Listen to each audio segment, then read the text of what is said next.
နာရီလောက်တရားနာကြနော်9 နာရီခွဲဟိုဘက်လွန်လို့မရဘူးတဲ့ဟုတ်လားစီစဉ်နေလဲရှော့ထားတယ်လို့ပြောတယ်မိုးလေးရက်ပြီးတော်သေးတာနော်မိုးရွာတော့လဲဘာမှမတတ်နိုင်ဘူးနော်ကိုအောက်ထိုင်းနာနေတဲ့လူတညလုံးလဲဟောလို့ရတညလုံးတော့မဟောပဲရှိတယ်ဟင်အောက်ထိုင်နေတဲ့လူတွေစိုးနေတယ်ဆိုရင်အေးပတ်မှစိုးရနော်ထိုင်ကုန်တဲ့လူတွေကတော့အဆင်ပြေပါတယ်ချမ်းသာပါလို့ဆိုရင်ဘုန်းဘုန်းတို့တနာရီလောက်တရားနာကြနော်လူရဲ့အုံနောက်က45မိနစ်လောက်စာပဲမှတ်သားနိုင်တာလို့ပြောတယ်တခါပြောလို့ရှိအများကြီးပြောရင်လည်းပဲ30သားလောက်ဝင်မဲ့ခွက်သေးကိုတပိဿာထဲလေ90သားလောက်ကပြင်းမဲ့ရှမ်းကြသွားနော်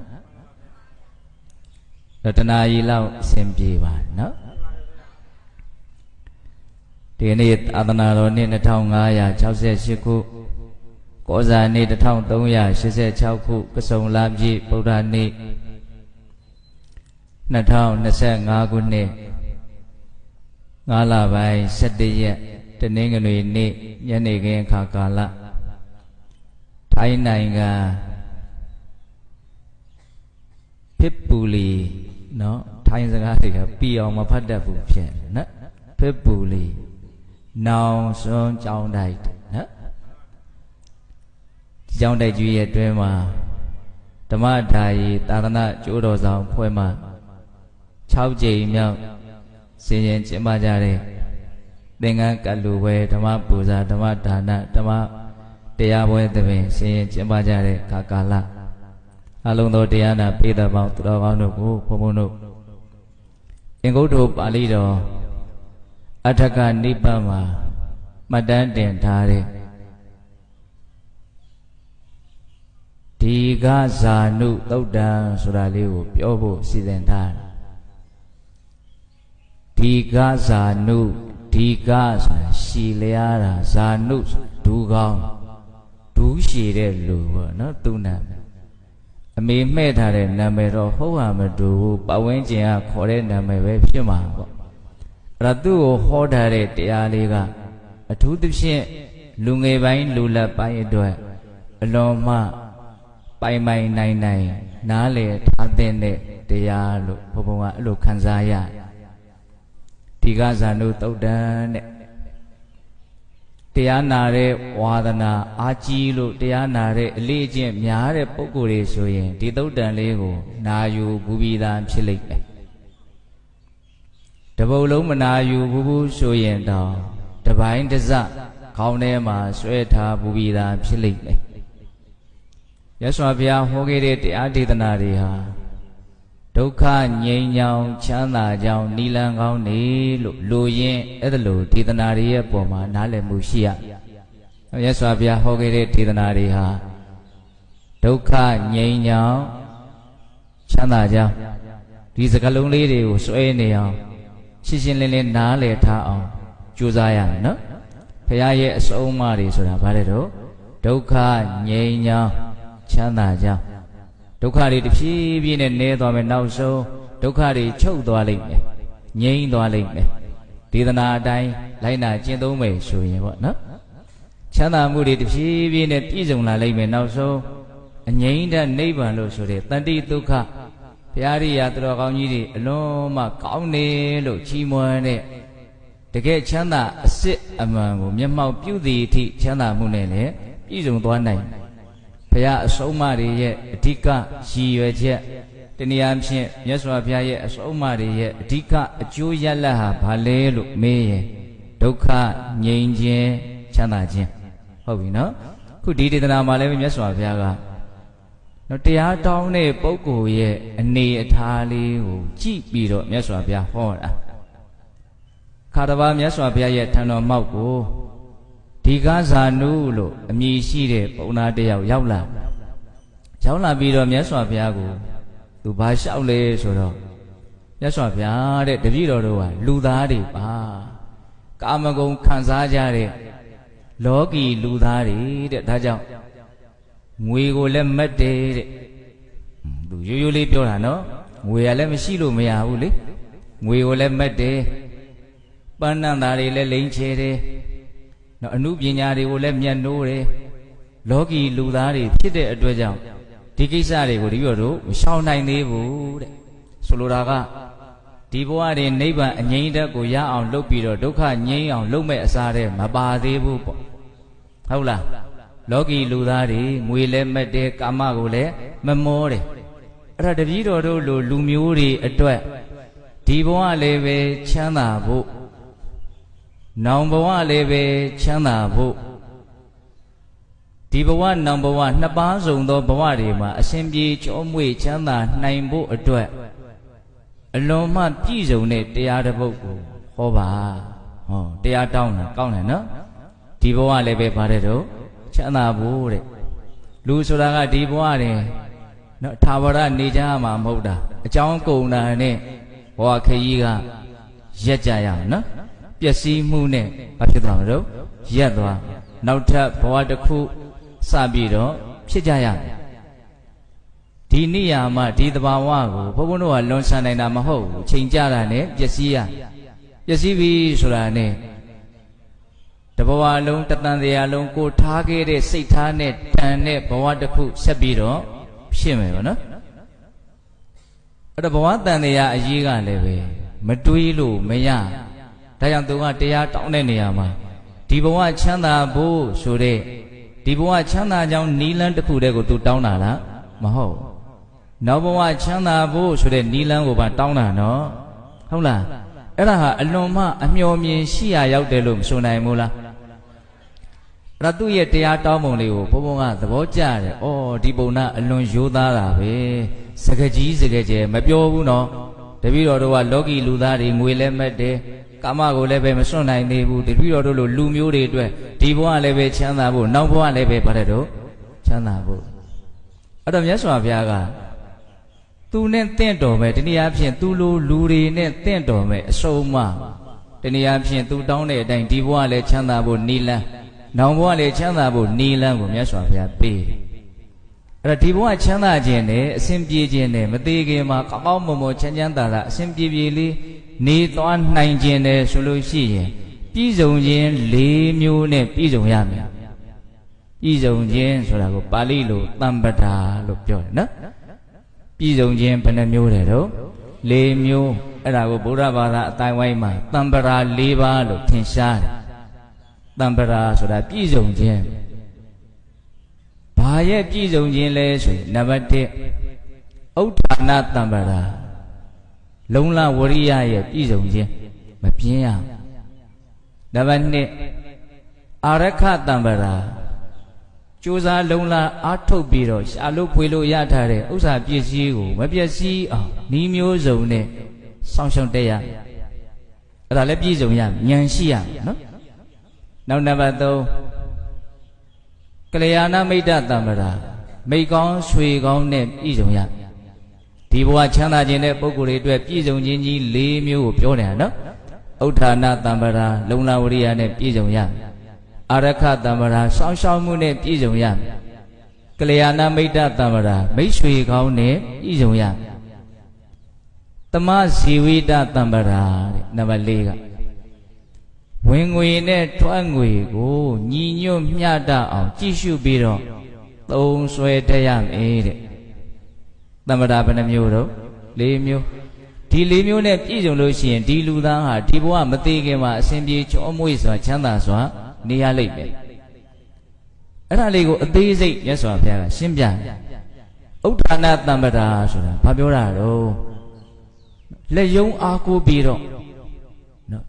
လုံးမယ်ကိုင်မယ်ကြိုးစားမယ်လုံးဝမပြင်းမရိနော်ပိုက်ဆံရအောင်ဘယ်လိုလုပ်ရမလဲဆိုတဲ့နီးလန်းကိုလည်းသိတယ်အဲ့ဒီနီးလန်းကိုလည်းလက်တွေ့အကောင့်ထဲပေါ်ဖို့အတွက်စုပ်ဆိုင်နေမှာမဟုတ်အဲ့ဒါပါတော့ဥဒ္ဌာဏတမ္ပဒါဒီနေရာမှာဥစ္စာပစ္စည်းနဲ့ပြည့်စုံခြင်းမပြည့်စုံခြင်းမှာအကြောင်းတရားတွေရှိအဲ့ဒီအကြောင်းတရားတွေကိုမြတ်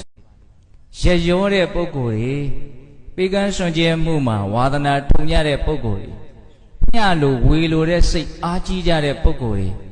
ဖြစ်လျာဘဝမှာဥစ္စာပစ္စည်းပိုင်ဆိုင်မှုပေါ်များတဲ့အနေအထားတစ်ခုကိုရလိမ့်မယ်ဒါကဘယ်အကြောင်းတရားကိုကြည့်ပြီးတော့ပြောတာတော့အတိတ်အကြောင်းတရားကိုကြည့်ပြောတာနော်အခုဒီသုတ်တံမှာကြတော့မြတ်စွာဘုရားကပိဿုပန်အကြောင်းတရားကိုကြည့်ပြီးတော့ပြောတယ်လို့ဆိုရမယ်တရားလေးတွေနည်းနည်းလေးကြော်ညာလို့ဝင်လိုက်အောင်မယ်လိုင်းပေါ်မှာရှားပြီးတော့ကြည့်ရနိုင်ခဲ့သောအရာများဆိုတဲ့ခေါင်းစဉ်နဲ့ဘုံဘုံမုံရွာမှာငငယ်တုန်းကဟောထားတဲ့တရားတစ်ပုဒ်ရှိလူဘဝကြီးမှာလူတွေအလွန်မှလိုချင်ရချင်ကြပေမဲ့လို့အလွန်မှလည်းပဲမရကြတဲ့မပြည့်စုံကြတဲ့တရား10မျိုးရှိအဲ့ဒီတရား10မျိုးကိုရအောင်ဘယ်လိုလုပ်ရမလဲဘာကြောင့်အဲ့ဒီရခြင်းစရာကောင်းတဲ့မျက်နှိုးပေါ်ရကောင်းတဲ့အဲ့ဒီအရာဌာနတွေပျက်စီးသွားတတ်တယ်လေအဲ့ဒါကိုမြတ်စွာဘုရားဟောတာဥပမာလေးပြောမယ်ဥစ္စာအရှင်မာခြင်းသီလလူတိုင်းဟာလူရလို့ဖြစ်လာတယ်ဆိုရင်ဥစ္စာပစ္စည်းနဲ့ပြည့်စုံခြင်းကိုလူတိုင်းလိုလားတယ်တောင့်တတယ်ဒါပေမဲ့ရခြင်းတလောက်ရကြတဲ့ပုဂ္ဂိုလ်တွေပဲများသလားရခြင်းတလောက်မရကြတဲ့ပုဂ္ဂိုလ်တွေပဲများလားအဲ့ဒါလည်းခက်တာပဲရခြင်းတလောက်ကကဏ္ဍမှမရှိတာဟုတ်တယ်မို့လားစားတော့1000မှန်းထားတယ်1000ရပြီဆိုတော့မှန်းချက်ကဘယ်တက်သွား1000ရောက်သွားမှာနော်ဒါသူဟာကအမြဲတမ်းဘာဖြစ်နေတယ်လိုနေတယ်ပေါ့လူတိုင်းဟာလူရလို့ဖြစ်လာရင်ကြည်ကောင်းတဲ့ရုပ်ရည်ကိုရခြင်းညရခြင်းမို့လားရတဲ့လူများလားမရတဲ့လူများလားလူတရားမှာတရားလုံးဟာကိုယ့်ရုပ်ရည်ကိုသဘောမကျဘူးအပြည့်ဝထောက်ခံတယ်နော်အဲ့ဒါမှန်ကြည်တိုင်းဖြစ်တဲ့ခံစားချက်နဲ့တူတယ်ဟုတ်လားနော်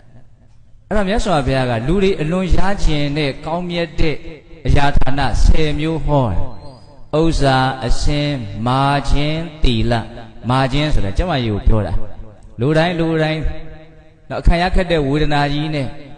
နော်ဆင်းရဲပြီးတော့ကျမကြီးပြက်ပြီးတော့ဘယ်သူမှမနေခြင်းဘူးကျမကြီးကောင်းခြင်းဒါပေမဲ့ကျမကြီးပြက်ပြီးတော့နေကြရတဲ့လူတွေလောကမှာမရှိဘူးလားအဲ့ဒီသုတ်တံမှာမြတ်စွာဘုရားကဒီရခြင်းစရာကောင်းတဲ့အရာဌာနတွေရအောင်ဘယ်လိုလုပ်ရမလဲဒီအရာဌာနတွေကဘာကြောင့်ပျက်စီးသွားတတ်တယ်လဲဆိုတာကိုတနည်းအားဖြင့်ရခြင်းမရခြင်းရဲ့အကြောင်းတရားကိုဟောတဲ့နေရာမှာထူးခြားတယ်ပိဿုပန်အကြောင်းတရားကိုဟောတာဟုတ်လားဥစ္စာပစ္စည်းရခြင်းနဲ့ဥစ္စာပစ္စည်းနဲ့ပြည့်စုံခြင်းနဲ့ဆိုရင်ရခြင်းရဲ့အကြောင်းကဘာလဲမရခြင်းရဲ့အကြောင်းကဘာလဲလုံလဝရိယရှိခြင်းဒီဥစ္စာပစ္စည်းရခြင်းရဲ့အကြောင်းလို့ဟောတယ်ပြင်းရည်ခြင်းဒီဥစ္စာပစ္စည်းပျက်စီးခြင်းရဲ့အကြောင်းလို့ဟောတယ်ဟောသောတော်ကသုလကမ္မဝိပင်္ဂသုတ်တံမှာကျတော့ဘယ်လိုဟောတာတော့ဗျာခုတင်ပြောတာကိုမှတ်မိတော့ဘူးလားဥစ္စာပစ္စည်းရှိခြင်းမရှိခြင်းရဲ့အကြောင်းကိုအတိတ်ကံအနေနဲ့မြတ်စွာဘုရားဘယ်လိုဟောတာတော့ဒါနာကောင်းမှုပြုတဲ့လူတွေဟာတနည်းအားဖြင့်ရရောတဲ့ပုဂ္ဂိုလ်တွေကဥစ္စာပစ္စည်းပေါ်များတယ်နှမျောတဲ့ပုဂ္ဂိုလ်တွေကဥစ္စာပစ္စည်းရှားပါတယ်လို့ပြောခဲ့ဘူးလားဘုံဘုံကခုတင်လေးဘုန်းကြီးကိုတရားဟောရတာစိတ်တက်ကြအောင်မလုပ်ပါနဲ့နော်အဲ့ဒါကဘာအကြောင်းတရားတော့အတိတ်အကြောင်းတရားအခုဣဋ္ဌဓမ္မသုတ်တံလို့ဆိုတဲ့ရနိုင်ခဲ့သောအရာများထဲမှာမြတ်စွာဘုရားပြောထားတဲ့ဥစ္စာပစ္စည်းရခြင်းမရခြင်းရဲ့အကြောင်းကိုဘာကိုဟောတာတော့ပိဿုပန်အကြောင်းတရားကိုကြည့်ဟောတာဘယ်လိုဟောတာတော့လုံလဝရိယရှိတဲ့လူဥစ္စာပစ္စည်းပေါ်မယ်ပြင်းကြီးတဲ့လူမွဲလိုက်မယ်ဒါပြောတာနော်မလုပ်ခြင်းမကိုင်ခြင်းတွန့်ဆုတ်နေမပေါ်များနိုင်ဘူးဒီလိုနော်အခုဒီမှာလည်းပဲမြတ်စွာဘုရားကဒီဘဝမသေးခင်မှာအစဉ်ပြေပြေချမ်းချမ်းသာသာနေထိုင်နိုင်ခြင်းနဲ့ဆိုရင်ပြည့်စုံခြင်းကြီး၄မျိုးနဲ့ပြည့်စုံရမယ်နံပါတ်1ပြည့်စုံရမှာဘာတော့ဥဋ္ဌာဏတမ္ပရာမပြင်းရလုံလဝရိယရှိရနောက်နံပါတ်2ပြည့်စုံရမယ်ပြည့်စုံခြင်းကအာရခတမ္ပရာအာရခဆိုတာဘာတော့ဆောင်းလျှောက်တယ်ကိုယ်စွမ်းကိုယ်စားနဲ့ရှားထားလို့ရတဲ့ဒီဥစ္စာပစ္စည်းကိုမပျက်စီးအောင်ကာကွယ်ဆောင်ရှောက်ရဘာကြောင့်ပျက်စီးသွားနိုင်တယ်လဲအကြောင်းတရားကိုကြည့်ပြီးတော့မပျက်စီးအောင်ကာကွယ်ဆောင်ရှောက်ဟုတ်ပြီနော်အာရခတမ္ပရာပြီးတော့ဘာလာတော့ကလျာဏမိတ်တတမ္ပရာကလျာဏမိတ်တတမ္ပရာဆိုတာမိတ်ဆွေကောင်းနဲ့ပြည့်စုံတာအဲ့ဒါမိတ်ဆွေကောင်းဆိုတာဘလို့အည်အသွေးရှိတဲ့ပုဂ္ဂိုလ်ကိုမိတ်ဆွေကောင်းလို့ပြောတာတော့မြေတံကိုအလိုကိုအကြိုက်ကိုလိုက်ပြီးတော့ပေါက်နေတဲ့လူကိုမိတ်ဆွေကောင်းလို့ပြောသလားမပြောဘူး မိတ်ဆွေကောင်းတို့ရဲ့အည်အသွေးကိုမြတ်စွာဘုရားအဲ့ဒီသုတ်တန်ထဲမှာဘလို့ပြောတော့ဆိုတော့အသက်ငယ်သည်ဖြစ်စေကြီးသည်ဖြစ်စေဟောအသက်ကိုမပိုင်းခြားဘူးနော်ငယ်သည်ဖြစ်စေကြီးသည်ဖြစ်စေတဲ့တတ္တာသီလစာကပညာနဲ့ပြည့်စုံနေဆိုရင်အဲ့ဒီပုဂ္ဂိုလ်ဟာမိတ်ဆွေကောင်းတတ္တာဆိုတာအမှန်တရားတွေရဲ့ပုံမှာယုံကြည်တာအထူးသဖြင့်တို့ကိုယ်ကိုယ်နေတဲ့မြတ်စွာဘုရားသည်သိစရာတရားလုံးစုံကိုသိတော်မူတယ်လို့မြတ်စွာဘုရားရဲ့တန်တမှာတကယ်ရှိတဲ့တပ္ပညုတဉာဏ်ကိုယုံကြည်တာအဲ့ဒါဘာလို့ခေါ်တော့တရားတရားလူတယောက်အနေနဲ့၅ပါးသောသိက္ခာပုဒ်တို့ကိုမဖောက်ဖျက်ဘူးမလွန်ကျူးဘူးအဲ့ဒါဘာခေါ်တော့သီလနှမျောဝန်တုံမှုအားနည်းတယ်ရရောမှုအားကြီးတယ်အဲ့ဒါကိုဘာခေါ်တော့စာကတတ္တာသီလစာကပြီးတော့ဘာလို့ပညာပညာဆိုတာကတော့သူကအထူးသဖြင့်ကိုယ်ဘဝရဲ့အကြောင်းကိုအမှန်တိုင်းသိတယ်ကိုယ်စိတ်တွေရဲ့အကြောင်းကိုသိတယ်နော်ကိုယ့်ရဲ့ဒီရုပ်ခန္ဓာကြီးဘလို့တိဆောက်ထားတယ်လဲဘလို့ဖြစ်ပေါ်ပြောင်းလဲနေလဲဆိုတဲ့ဘဝခန္ဓာရဲ့သဘောတဘာဝကိုအမှန်တိုင်းသိတာကိုပညာလို့ခေါ်ဟုတ်လားအဲ့ဒါကလျာဏမိတ်တတမ္ပရာမိတ်ဆွေကောင်းနဲ့ပြည့်စုံရမယ်ဆိုတာ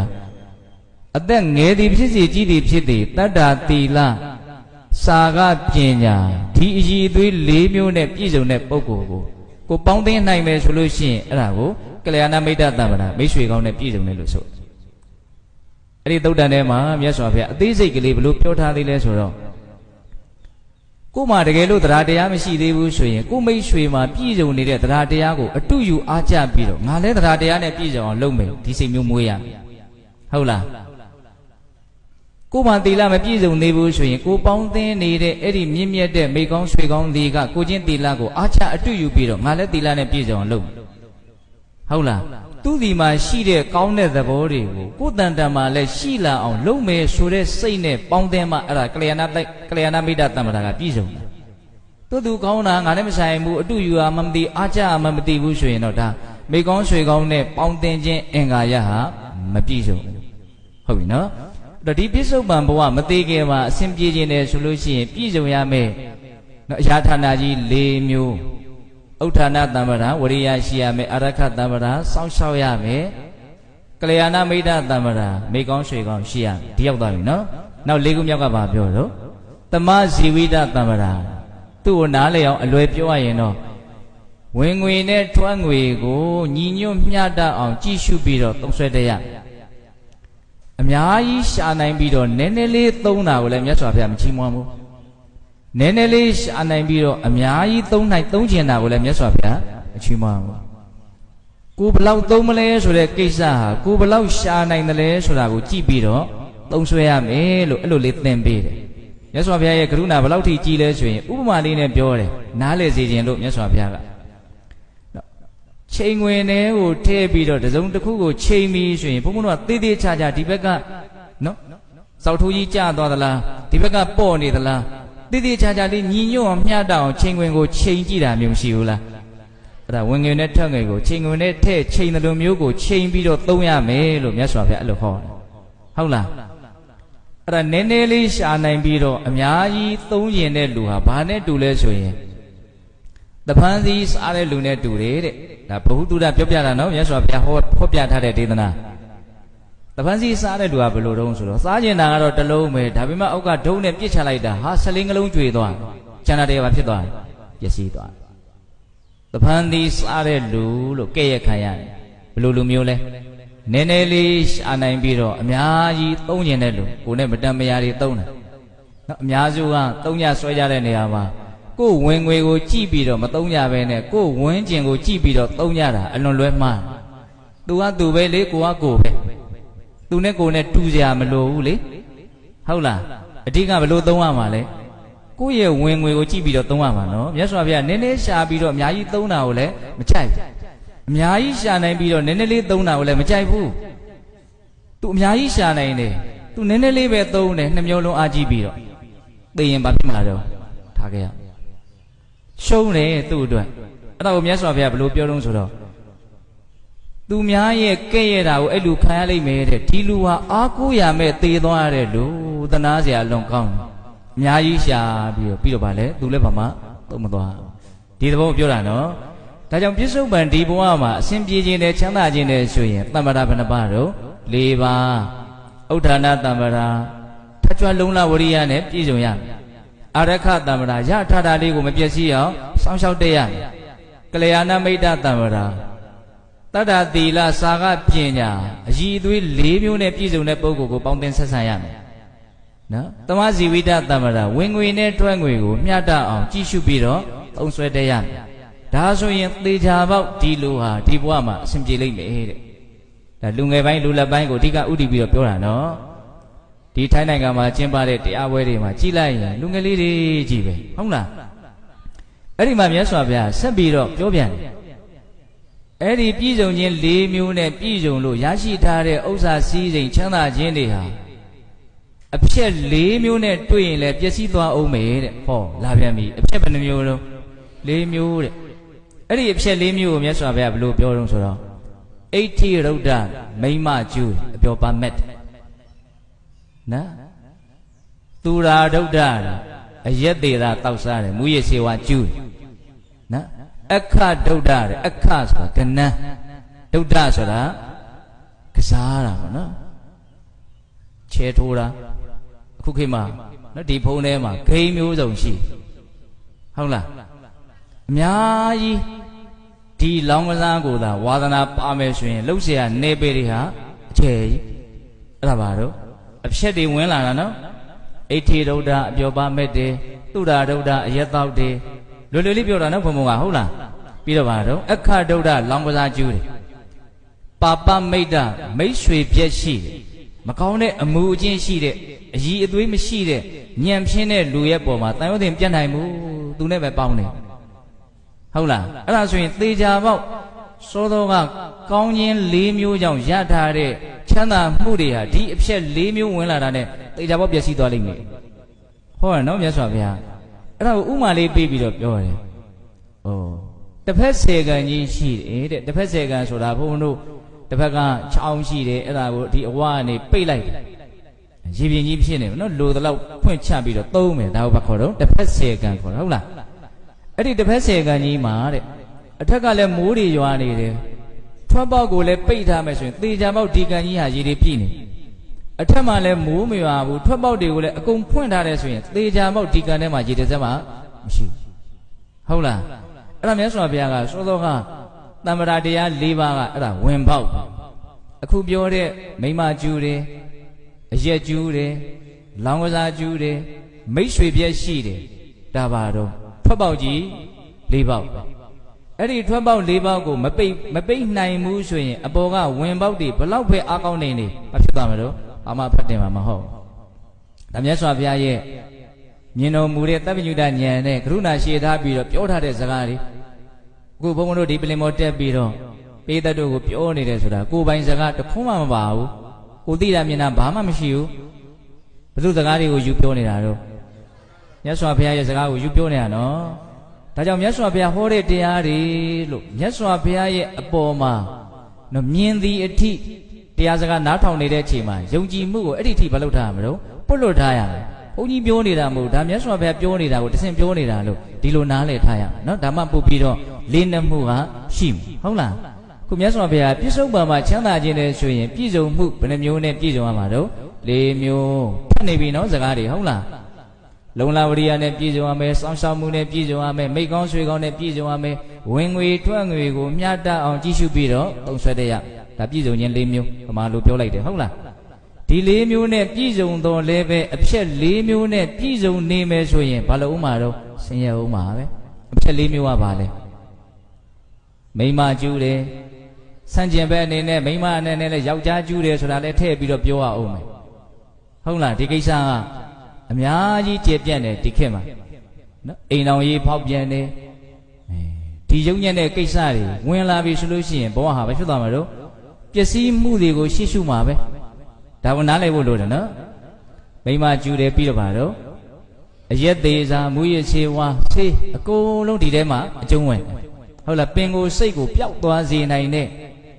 အလွန်မှဆွဲမဲ့စေတဲ့ကြောက်မွဲ့ဖွယ်ရာကောင်းတဲ့အဆိုးပေါင်းများစွာရှိတဲ့မူရစေဝါနော်ဟုတ်လားပြီးရင်ပါတော့လောင်ကစားသူကလည်းကြောက်စရာကောင်းတာပဲနော်လောင်ကစား ဟုတ်လားပြီးရင်ပါတော့မိတ်ဆွေပြက်ကိုနာမှာဘလို့လူတွေရှိနေတယ်လဲဆိုတာကိုစီစစ်ရမယ်အဲ့ဒီလူတွေထက်ကိုဘာမှအများကြီးပို့ပြီးတော့တာသွားစရာအကြောင်းမရှိဘူးတေချာစဉ်းစားတော့အခုဘုံဘုံပြောတဲ့စကားကိုဝင်းကျင်မှာဘလို့လူတွေဝိုင်းနေတာလဲတနည်းအားဖြင့်ကိုကဘယ်ဝင်းကျင်ထဲမှာတိုးဝင်နေတာလဲအဲ့ဒီဝင်းကျင်ထက်ကိုဘာမှတာအောင်မလုပ်နိုင်ဘူးပတ်ဝန်းကျင်ရဲ့လွှမ်းမိုးနိုင်မှုဟာအလွန်အားကြီးတယ်ဒါကြောင့်မင်္ဂလာတုတ်ကိုမြတ်စွာဘုရားဟောတဲ့အခါမှာဘာကျင်စဟောတော့လောက်ပါဟောနာတယောက်တော်တော်ဟုတ်တယ်နော်အသေဝနာသအလာနံနော်မိုင်မဲတဲ့ညံမရှိတဲ့လူနဲ့အပေါင်းတင်မလို့ရကိုယ့်ရဲ့အည်သွေးတွေဆွဲချခံရတယ်လို့ကြားသွားလိမ့်မယ်ဟုတ်လားအည်သွေးရှိတဲ့လူကောင်းမွန်တဲ့လူနဲ့ပေါင်းတင်ဆက်ဆက်မှုပြုရင်ကိုယ့်ရဲ့အည်သွေးတွေဟာမြောက်တင်လိုက်တယ်လို့မြင့်သွားဒါတဘာဝပဲဘုန်းဘုန်းတို့ကပတ်ဝန်းကျင်ရဲ့ရိုက်ခတ်မှုကိုဘလို့မှမလွန်ဆန်နိုင်ဘူးအတူခိုးကလည်းအလွန်မှမြန်တဲ့အမျိုးအစားလူဆိုတဲ့အမျိုးအစားကကိုစိတ်ထဲကအတူခိုးလိုက်တယ်လို့မသိလိုက်ခင်မှာကိုပဲအတူကခိုးပြီးသားနော်ဒါစိတ်ပညာရှင်တွေပြောထားတာအများကြီးရှိတယ်ဟုတ်လားထားတော့အဲ့တော့ပြောရင်တာကဘာတော့မိမကျူးမယ်အရက်ကျူးမယ်လောင်ကစားကျူးမယ်မိတ်ဆွေပြက်ရှိမယ်ဆိုရင်ဘာဖြစ်နေပြီတော့အဖြက်တွေဝင်နေပြီနော်ထွက်ပေါက်တွေဘာဖြစ်နေတော့အားကောင်းနေပြီဘလောက်ပဲရှာနိုင်ဘလောက်ပဲအစွမ်းစားတွေရှိဒီဘက်ကရိုးပေါက်ကြီးကအကျယ်ကြီးဖြစ်နေမှတော့ဘာဖတ်တယ်ဟုတ်တော့အမှဖတ်မတင်တော့အဲ့ဒါပြစ္ဆုတ်ပံကြီးပွားကြောင်းချမ်းသာကြောင်းတရား၄မျိုးကိုအဲ့လိုမြတ်စွာဘုရားစိတ်ရှိလက်ရှိဟောတယ်တရားကဒီတင်ပြီးပြီလားမပြီးဘူးတရားတောင်းတဲ့လူကဘလို့တောင်းထားတာတော့သေရအောင်မှာသေပြီးတဲ့နောက်မှာလဲဘဝတစ်ခုကဆက်ပြီးတော့ဖြစ်အောင်မှာအဲ့ဒါကြောင့်မလို့ဆက်ဖြစ်မဲ့ဘဝမှာကောင်းမွန်ခြင်းနဲ့ချမ်းသာခြင်းနဲ့အဆင်ပြေခြင်းနဲ့မနေ့ဖြန်ဆိုတာသေချာပေါက်တွေးကြုံရမှာဖြစ်တယ်လို့နောက်ဘဝဆိုတာသေချာပေါက်တွေးရမှာနော်အဲ့ဒါကိုနည်းနည်းယုံကြည်ရလားကိုပြန်မေးခွန်းထုတ်အဲ့ဒီကိစ္စကိုနည်းနည်းယုံကြည်သလားမေးခွန်းထုတ်ရမယ်နော်အဲ့ဒီကိစ္စကိုမယုံကြည်ဘူးဆိုရင်ဘာသာရေးကဘာမှကိုလုံနေကြအကြောင်းမရှိဘူးလာမဲ့အနှစ်30 40ကိစ္စနဲ့သူ့ဘလို့နေဘာဖြစ်ဘာမှသိအရေးမကြီးဘူးဟုတ်လားပြဿနာကဘဝကသေးပြီးရင်မပြီးလို့ပြဿနာဖြစ်နေတယ်သေးပြီးရင်မပြီးဘူးကိုကဘလို့ထင်းသဘာဝတရားပြီးကိုမပြီးဘူးအရင်ဘဝကဘဝတစ်ခုခုမှာဖြစ်ခဲ့ပြီးတော့အဲ့ဒီဘဝပျက်စီးပြီးတော့ဒီဘဝဆက်ဖြစ်တာလို့အဲ့ဒီအမှန်တရားကိုယုံကြည်တယ်မဟုတ်လားအဲ့လိုယုံကြည်တဲ့လူကကဘာမှာနည်းနည်းလေးတို့ဟာဒီဘဝမှာစဖြစ်လာတယ်ဆိုတာအရင်ဘဝတစ်ခုကပြက်ပြီးတော့ဒီဘဝဆက်ဖြစ်တာလို့တို့ကအဲ့လိုယုံကြည်ထားတာဟုတ်တယ်မဟုတ်လားကဘာမှာရှိတဲ့လူအများစုကြီးကအဲ့ဒီလိုယုံကြည်တာမဟုတ်ဘူးဘဝတွေဘာလို့ဖြစ်နေအောင်ဆိုဘဝတွေကဖះဖန်ဆင်းထားလို့ဖြစ်တာလို့ယုံကြည်တာဒါသူတို့ယုံကြည်မှုကိုပုတ်ခတ်တာမဟုတ်ဒီလိုယုံကြည်တယ်ဒီလိုယုံကြည်နေကြတယ်လို့ပြောတာမှန်တယ်မှားတယ်ဝေဖန်တာမဟုတ်ဒါပေမဲ့ဘုံဘုံတို့ကအဲ့ဒီယုံကြည်မှုထဲမှာပါသလားမပါဘူးတို့ဖះဖြစ်တယ်ဖះဒါဒီနေ့ကစုံလာပြည့်လို့နေမျိုးမှာဖះဖြစ်ခဲ့တယ်ယုံကြည်ထားကြတယ်နော်ဖះဖြစ်တော့မြတ်စွာဘုရားဖះဖြစ်မဲ့ညမှာပုဗ္ဗေနိဝါဒနုတ္တိညာဒေဝစက္ခုညာအတဝခယညာဆိုပုဒိအဝိဇ္ဇာ၃ပါးကိုရတယ်လို့တို့ကယုံကြည်ထားအဲ့ဒီညာ၃ပါးထဲမှာပုဗ္ဗေနိဝါဒနုတ္တိညာဆိုတာဘာကိုပြောတာတော့ဖြစ်ခဲ့ပြီးသားဘဝအရှင်ကိုပြန်လဲအောက်မေ့သိနိုင်မြင်နိုင်တဲ့ညာမနေ့တုန်းကငါဘယ်နာမှာဘယ်သူနဲ့ဘလို့စကားပြောတော့ဘလို့တွေဘာတွေလုပ်ခဲ့တာလို့သိတယ်လို့မျိုးအရင်ဘဝတွေကိုပြန်ပြီးတော့သိဘုံဘုံတို့သိသလားဒါပေမဲ့တချို့လူဝင်သားတွေရှိရနော်ဟောစိတ်ဝင်စားတဲ့အရန်ကောင်းတယ်ဒီကိစ္စကဘုံဘုံတို့ရဲ့ဘာသာတရားမှာအခြေခံအကြဆုံးသိထားရမယ့်အမှန်တရားပဲငါဟာအခုမှဘဝကနေထဖြစ်လာတာမဟုတ်အရှင်ဘဝပေါင်းများစွာကိုနော်ဖြစ်ပေါ်ပြီးတော့ပျက်စီးပြီးတော့ဖြစ်ပေါ်ပြီးတော့ပျက်စီးပြီးတော့တနည်းအားဖြင့်မွေးတယ်သေတယ်မွေးတယ်သေတယ်ဒီနည်းနဲ့လာခဲ့တာအခုဘာဖြစ်တော့မွေးတယ်ဆိုတဲ့မွေးတာနဲ့သေတာရဲ့ကြားမှာနေတယ်ဆိုတဲ့အခန်းထဲမှာဘာဖြစ်နေတော့ရောက်နေတယ်ဆိုတာကြီးကအမြဲထားပါလားမဟုတ်သေတယ်ဆိုတာကြီးကလာမှာနော်ဘယ်ချိန်လာမလဲလို့ဘယ်သူသိတယ်လဲဘာလို့မသိတာလဲဆိုတော့လူဝါကြီးကိုနေဖို့အတွက်အချောင်းတရားတွေဘလောက်လုတ်ခဲ့တယ်ဆိုတာကိုမသိနိုင်လို့အချောင်းကိုမသိလို့အကျိုးကိုမသိနိုင်ဘူးဥပမာရေဦးတဲ့ရေကိုတစ်ခွက်ပြီးတစ်ခွက်ခတ်တောက်တယ် ဒီရေဘယ်တော့ကုန်မလဲလို့မေးတယ်ဆိုရင်ဘယ်လိုဖြေမလဲဒီရေအိုးထဲမှာအစတွေကစရေတွေဘလောက်ရှိသလဲဆိုတာကိုသိမှရေပဲချိန်ကုန်မလဲဆိုတာကိုသိနိုင်တယ်ဟုတ်တယ်မဟုတ်လားခုလူတိုင်းရဲ့ဘဝရေအိုးထဲမှာဒီဘဝမှာနေဖို့အတွက်အကြောင်းတရားတွေကတစ်ခုဖြစ်တဲ့ကံတရားဘလောက်ထည့်ခဲ့တယ်လို့ဘယ်သူမှမသိဘူး။နောက်ဖျောင်းတိုင်လေးတွေထွန်းထားတယ်ဘယ်ဖျောင်းတိုင်ကဘယ်အချိန်မှငိမ့်မှလဲလို့မင်းဟာဘယ်ဖျောင်းတိုင်ကဘလောက်ရှည်သလဲဆိုတာကိုအရင်ပြောအောင်လို့ပြောရလိမ့်မယ်။ဟုတ်တယ်မဟုတ်လား။ဘယ်ဖျောင်းတိုင်ကဘလောက်ရှည်မှမသိဘဲနဲ့ဘယ်ဖျောင်းတိုင်ကအရင်ငိမ့်လိမ့်မယ်ဘာမှပြောလို့မရဘူး။ဒါပေမဲ့ဘဝဆိုတာကအလည်းအရင်လွန်မှစမ်းကြယ်။ဖျောင်းတိုင်အရှိကြီးရှိလဲငိမ့်သွားတယ်။ဘာလို့ငိမ့်သွားလေတိုက်လို့ဓမ္မမဟုတ်မလိုချင်တော့လို့ညှိမ့်သက်လိုက်လို့လူဘဝမှာလည်းပဲနေဖို့ကံတရားတွေရှိသေးတယ်တက်တန်းတွေရှိသေးတယ်သို့တော့ရုပ်တရက်ဥပ္ပစေတကကံဖြတ်လို့သိရတာတွေမရှိဘူးလားစမ်းကြယ်နော်အဲ့တော့ပြောရင်တာကဘာတော့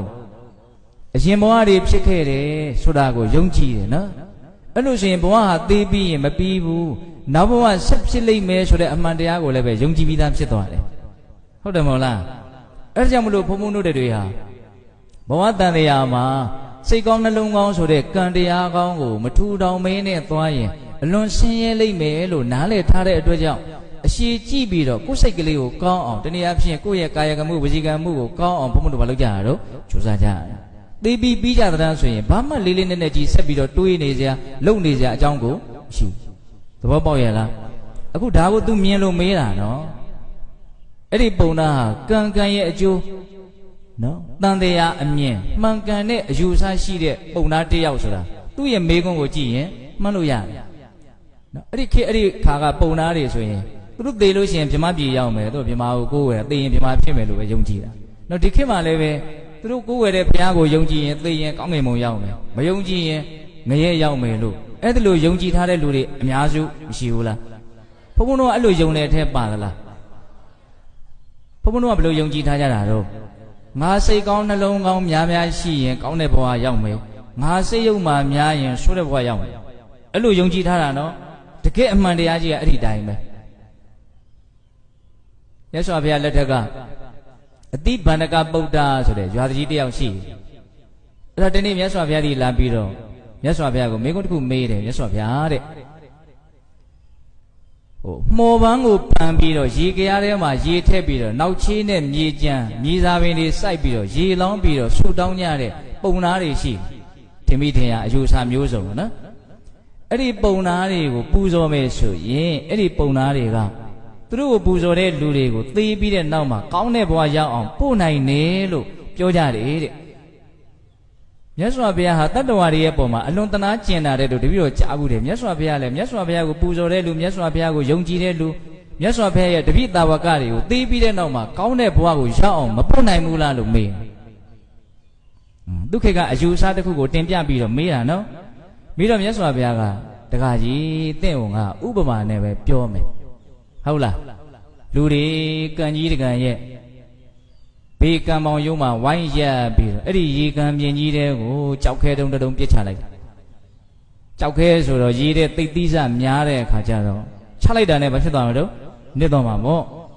အဲ့ဒါကိုကံပေါင်မှာရှိတဲ့ရက်နေကြတဲ့လူတွေကကြောက်ခဲကြီးရေပေါ်ပါစီလို့ဝိုင်းပြီးတော့ပြင်းထန်တဲ့ဆန္ဒနဲ့နှုတ်မြက်ပြီးတော့ဆူတောင်းကြမယ်ဆိုရင်အဲ့ဒီကြောက်ခဲကြီးရေပေါ်လာမှာလားတဲ့မပေါ်ပါဘူးဖြစ်စီကျင်တာကဖြစ်စီကျင်တာတတ်ဖြစ်เสียရှိတဲ့တိုင်းဖြစ်သွားတာကတတ်ပဲဒါပဲကျွတ်တို့ဆန္ဒတွေနဲ့ကျွတ်တို့ဖြစ်ချင်တာတွေနဲ့တကယ်ဖြစ်နေတာတွေကထပ်တူမကြတာပဲများပါတယ်ကျွတ်တို့ဆန္ဒတွေကတော့ဘာတော့ကောင်းတာတွေအကုန်ရခြင်းပေါ့နော်မကောင်းတာတွေဘာမှမဖြစ်ခြင်းဘူးကျွတ်တို့ဆန္ဒတွေဟုတ်တယ်မဟုတ်လားဒါပေမဲ့အဲ့ဒီဆန္ဒတွေပြည်ခြင်းမပြည်ခြင်းဆိုတာကောင်းတာတွေရဖို့အတွက်အကြောင်းတရားဘလောက်ကိုလှုပ်ထားသလဲမကောင်းတာတွေမရဖို့အတွက်အကြောင်းတရားဘလောက်ကိုလှုပ်ထားသလဲဆိုတာပေါ်မှာမူတည်တယ်တနည်းအားဖြင့်မကောင်းတာတွေမရဖို့အတွက်မကောင်းတဲ့အကြောင်းတရားတွေကိုဘလောက်ရှောင်ထားသလဲဆိုတာမူတည်ဟုတ်လားမဆင်းရဲခြင်းမှုဆိုရင်ဆင်းရဲခြင်းရဲ့အကြောင်းဘယ်လိုမှမတော့ရချမ်းသာခြင်းနဲ့ဆိုရင်ချမ်းသာခြင်းရဲ့အကြောင်းတရားနဲ့ဘယ်လိုမှမတော့ပြည့်စုံရအဲ့ဒါမြတ်စွာဘုရားကကြောက်ခဲကိုရေထဲချတဲ့ဥမာပေးတာနော်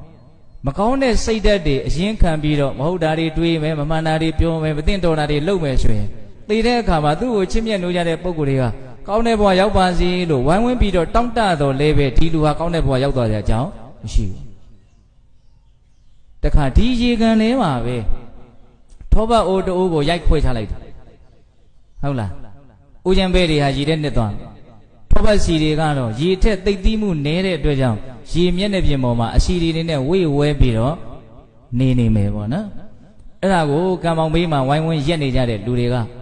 ဒီထောပတ်စီတွေရေထဲနစ်ပါစေရေထဲနစ်ပါစေလို့ဆုတောင်းမယ်ဆိုရင်ထောပတ်စီတွေကရေထဲနစ်သွားမလားနစ်မသွားဘူးရေထဲနစ်တဲ့အမျိုးမဟုတ်ကြောက်ခဲဟာရေထဲပေါ်တဲ့အမျိုးမဟုတ်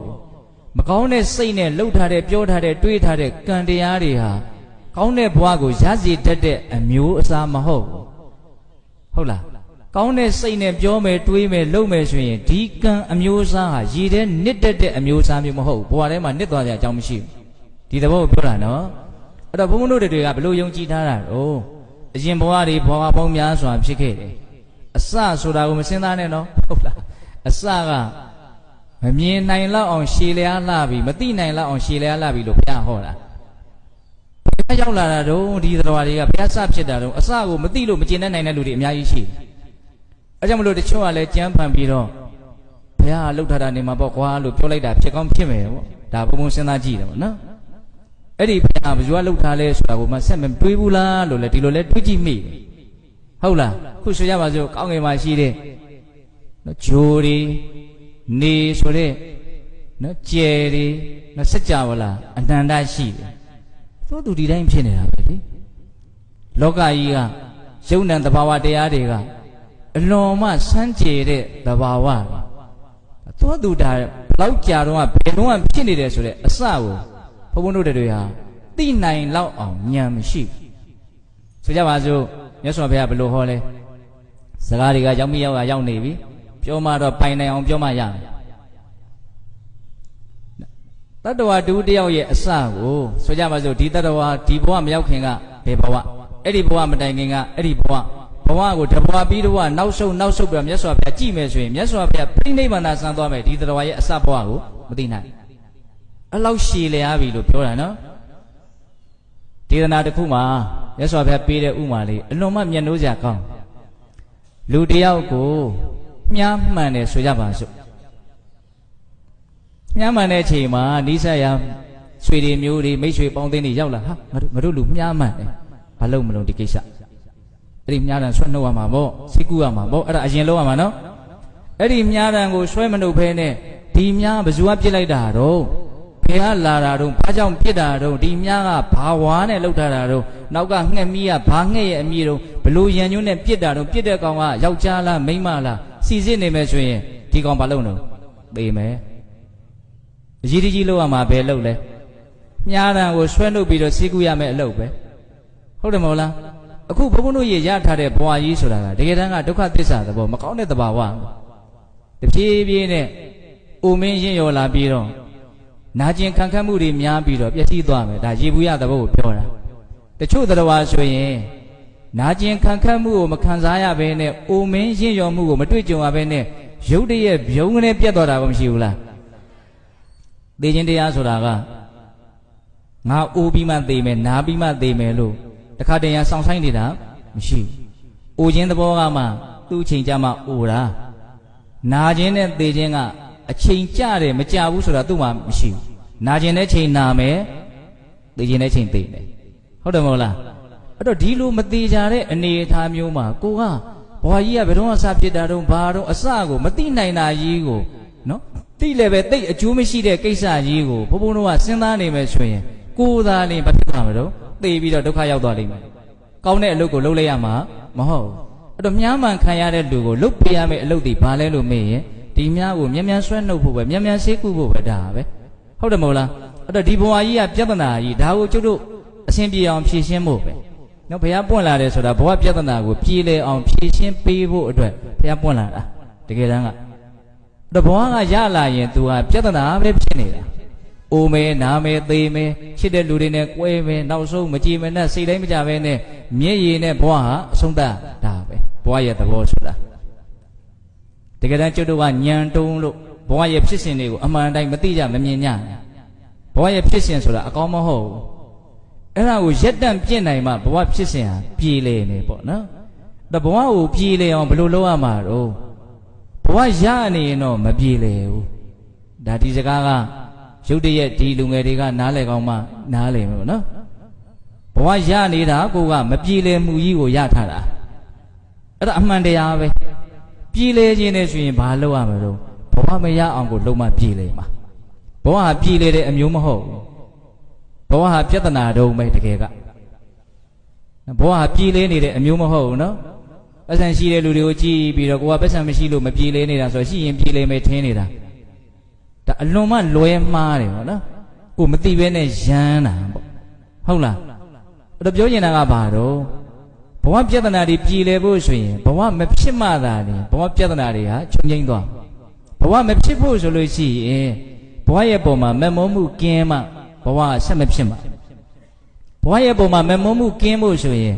ဘဝဟာဆင်းရဲခြင်းမျှပဲဆိုတဲ့ဘဝရဲ့ဒုက္ခသစ္စာသဘောကိုပိုင်းခြားပြီးတော့သိနိုင်မှဘဝရဲ့ပုံမှာဖြစ်ပေါ်နေတဲ့မမောမှုလောဘဟာငြိမ်းသွားခုနတုန်းကစကားလေးဆက်ဆက်မှုလေးကျမ်းနေတယ်ဘဝတွေဖြစ်ခဲ့တယ်နောက်ထပ်လည်းဆက်ဖြစ်အောင်မယ်နောက်ထပ်လည်းဆက်ဖြစ်အောင်မယ်အမှန်တရားကဒီတိုင်းသွားနေဘာလို့ဘဝတွေကတဘဝပြီးတဘဝဆက်ဖြစ်နေတာတော့ကဲဗုဒ္ဓဘာသာတွေမေးပြီဘုန်းကြီးကတခြားသောဘာသာယူရှိတဲ့ပုဂ္ဂိုလ်တွေကမတို့ကတော့ရိုးတယ်တို့ဘုရားဖန်ဆင်းထားလို့ဖြစ်နေတာတို့သိပြီးရင်လည်းကောင်းငယ်မုံရောက်မှရှင်းတယ်နင်တို့ကဘာလို့ဖြစ်နေတာတော့လို့မေးရင်ဘလို့ပြောမှာမလို့နင်တို့ဘဝကြီးကဘာလို့ထပ်ထပ်ဖြစ်နေတာတော့ဘဝတွေကဘာလို့မရက်တာတော့နင်တို့ကအရင်လည်းပဲမဆုံးနိုင်အောင်ဘဝတွေဖြစ်ခဲ့တယ်လို့ပြောတယ်နောင်လည်းဘဝတွေကမဆုံးနိုင်အောင်ဖြစ်အောင်မယ်လို့ပြောတယ်ဘာလို့အဲ့ဒီဘဝတွေကဆက်ဆက်ဖြစ်နေတာတော့လို့မေးရင်အဲ့ဘလို့ဖြေမလို့ဘဝဘာကြောင့်ဖြစ်တယ်လို့ကြားဖို့တော့ဒီမှာဓမ္မစကြာရွတ်ကြသလားမသိရွတ်လားဓမ္မစကြာထဲမှာလေတဏ္ဏပောနောဘဝိကာဆိုတဲ့စကားလုံးပါတယ်မဟုတ်လားအဲ့ဒါအဖြေပဲအဖြေကိုပါဇက်ကနေရွတ်နေပြီးတော့ပြန်ပြောတတ်ဖို့ဖြစ်တယ်နော်လောဘသည်ဘဝသစ်ကိုတပံဖြစ်စေတတ်တဲ့အစွမ်းရှိဘဝဘာကြောင့်ထက်ထက်ဖြစ်နေလဲလို့မေးရင်လောဘကြောင့်ဖြစ်တာတဲ့